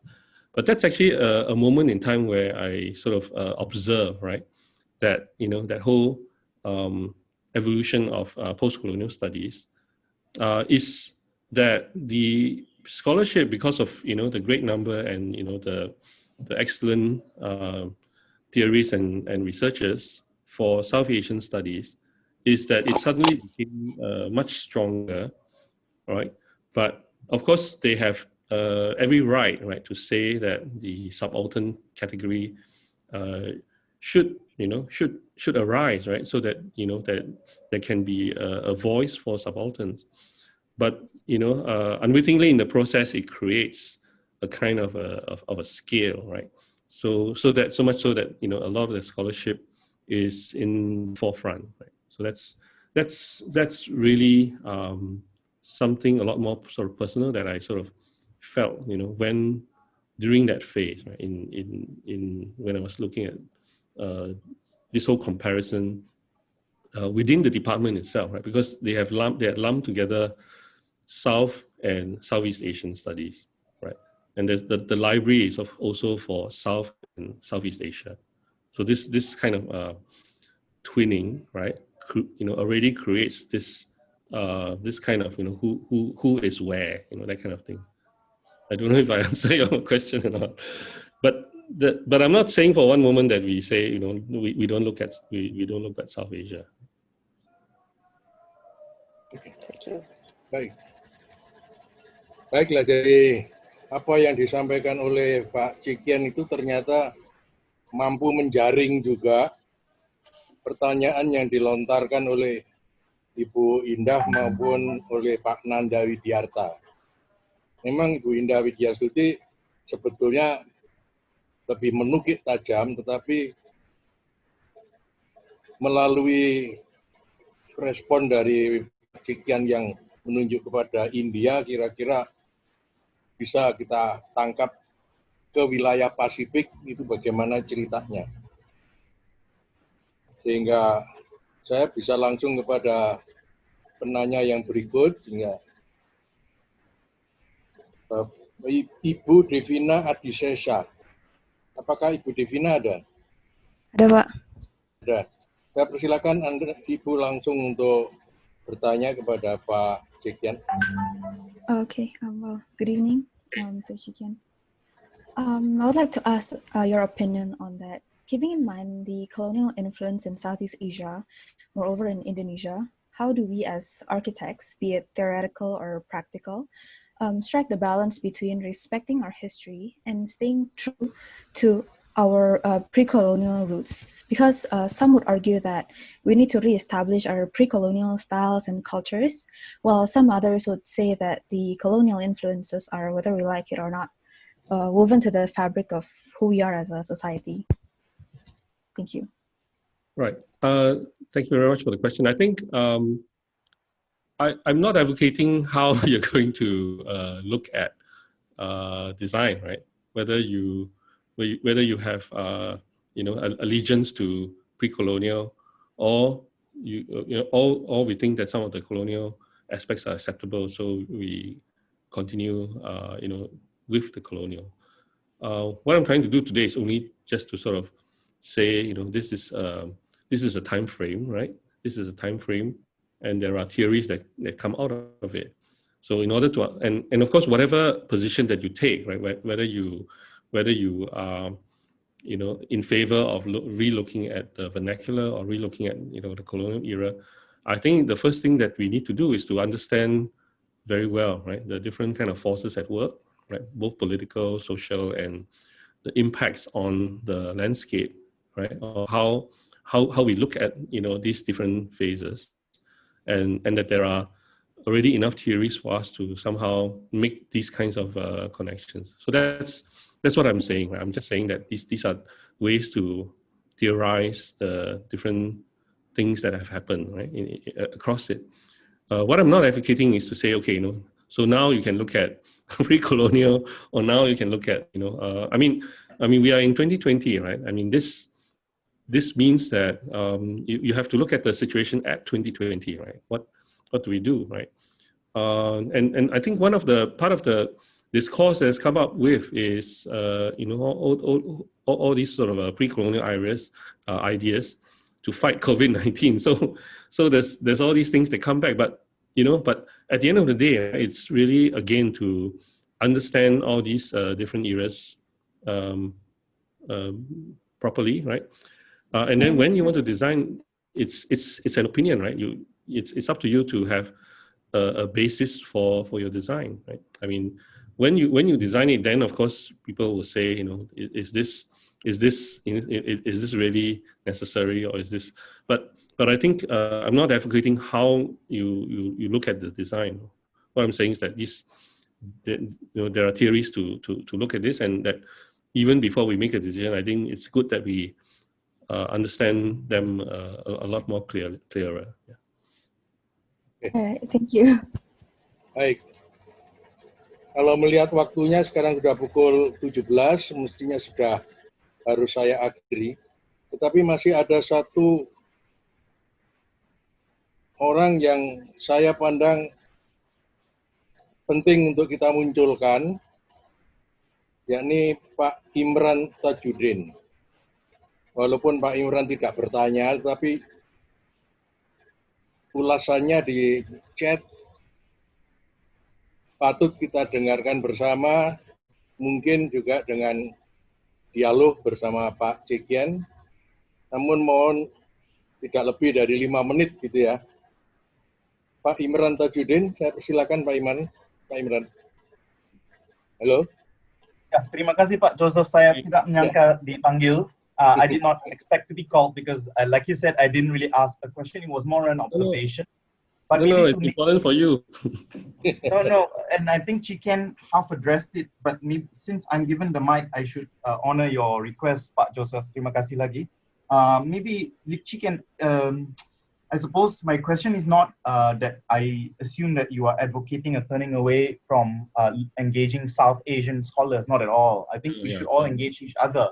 Maybe my question was more, maybe just two. Number one, could you perhaps suggest ways forward if we were to, I'm provoking this notion that there is a métis in scholarship as well, and that this métis comes also from home-based scholars, those who are based in Southeast Asian institutions of higher learning. You could be Southeast Asian, but you're based in the Euro-American institution, so then you have other kinds of exposures, more people read you, but there is scholarship in the different languages of Southeast Asia, whether it is Thai. So, what do you propose as the way forward? Are there fora that you know of, since you are all, do you know, maybe I'm wrong, in my observation that scholars based in Euro-American institutions don't quite engage home-based scholarship and the kinds of ideas that go out of the home region? Maybe you're wrong. I would like to be proven wrong. That's maybe. I agree with you. I think. Sorry, I'm interrupting. But I think I agree with you, Imran. And although I sort of, the sort of a starting point, right, was actually in NUS, right? Not sure if that can be considered homegrown, but then of course, I was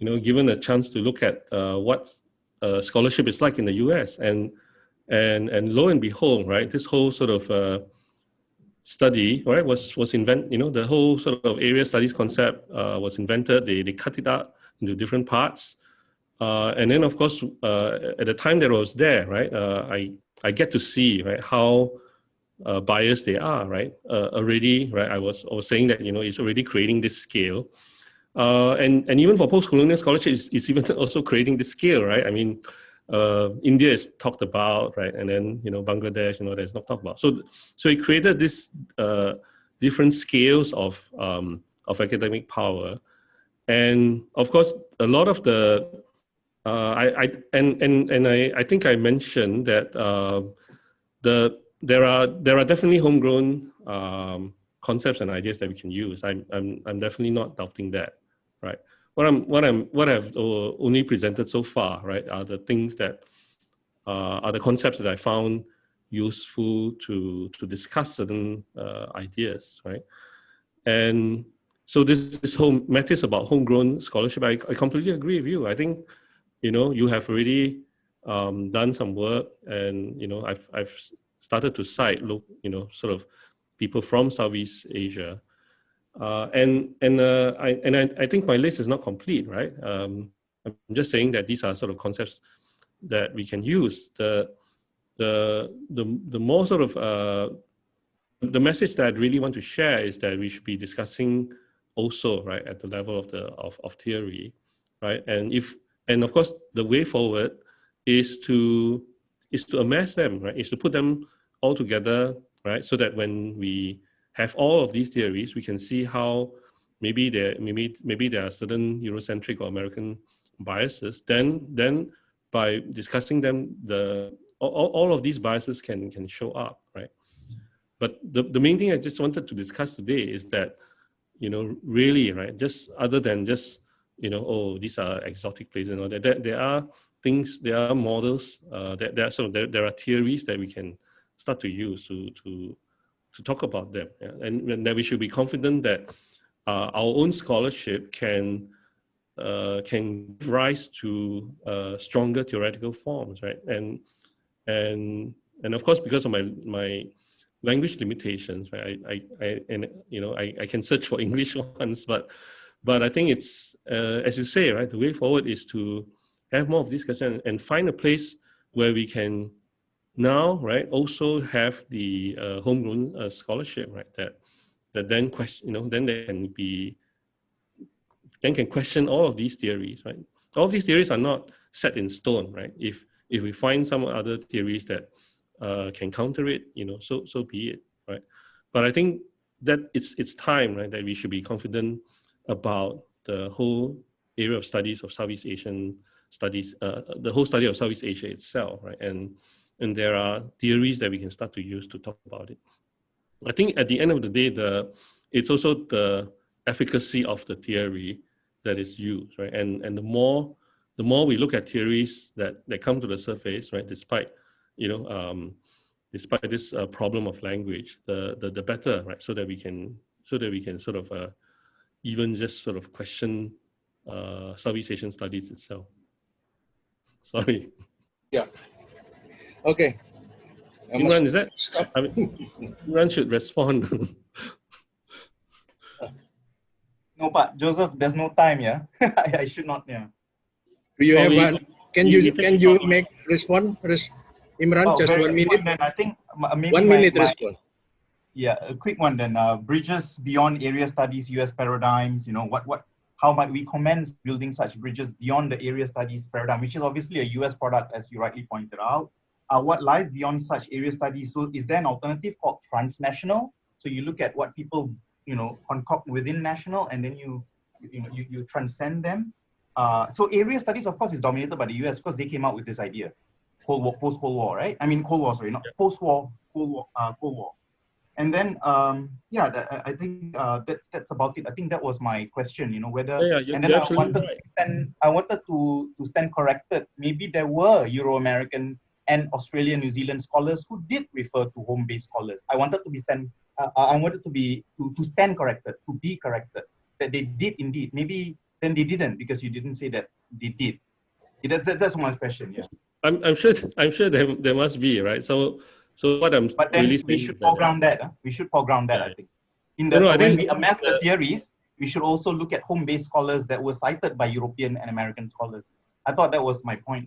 Yeah. If there were, then it would be nice to listen. Yeah.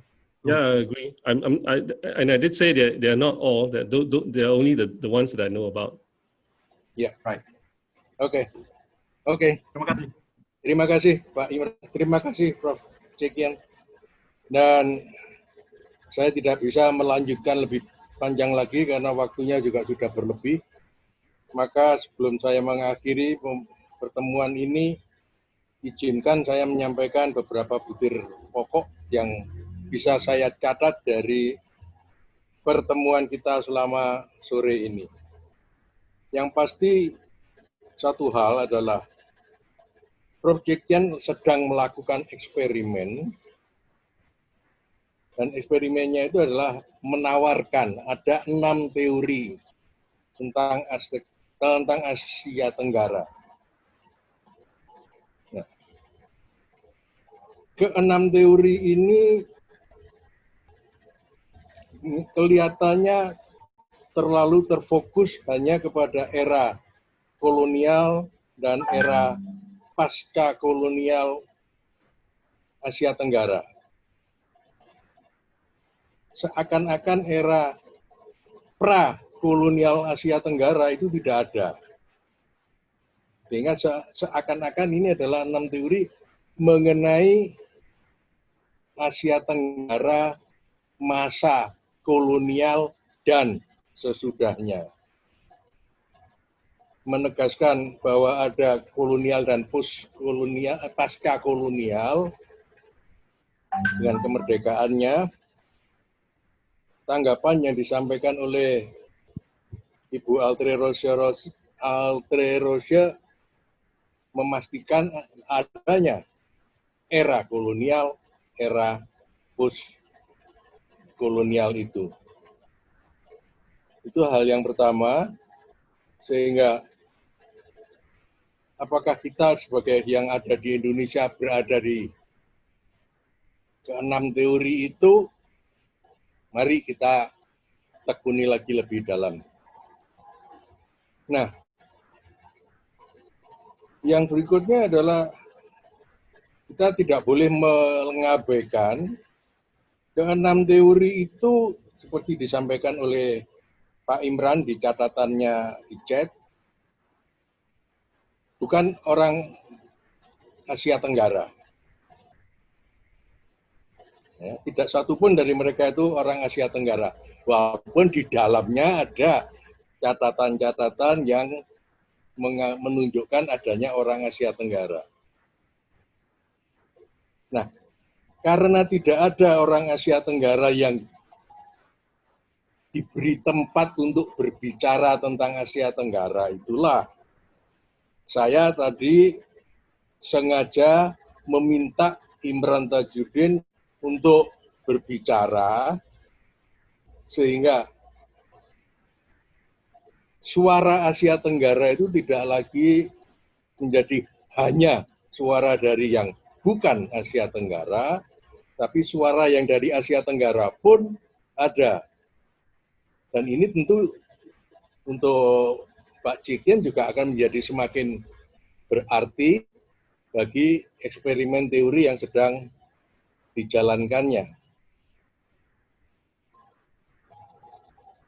Nah, memang persoalan Asia Tenggara itu menarik sekali, sehingga untuk menutupnya itu saya mohon bisa diizinkan untuk memunculkan Asia Tenggara itu seperti sebuah durian. Durian itu buah yang tidak dijumpai di Amerika maupun di Eropa. Itu 100% asli Asia Tenggara. Tetapi Asia Tenggara sendiri mendiskriminasi durian tadi. Di hotel, di pesawat ditulis dilarang membawa durian karena baunya. Loh, kalau durian itu sudah asli di Asia Tenggara, apakah orang Asia Tenggara keberatan dengan bau itu? Tidak. Pasti tidak. Nah, tapi kenapa pesawat-pesawat yang di Asia Tenggara, hotel-hotel di Asia Tenggara melarang?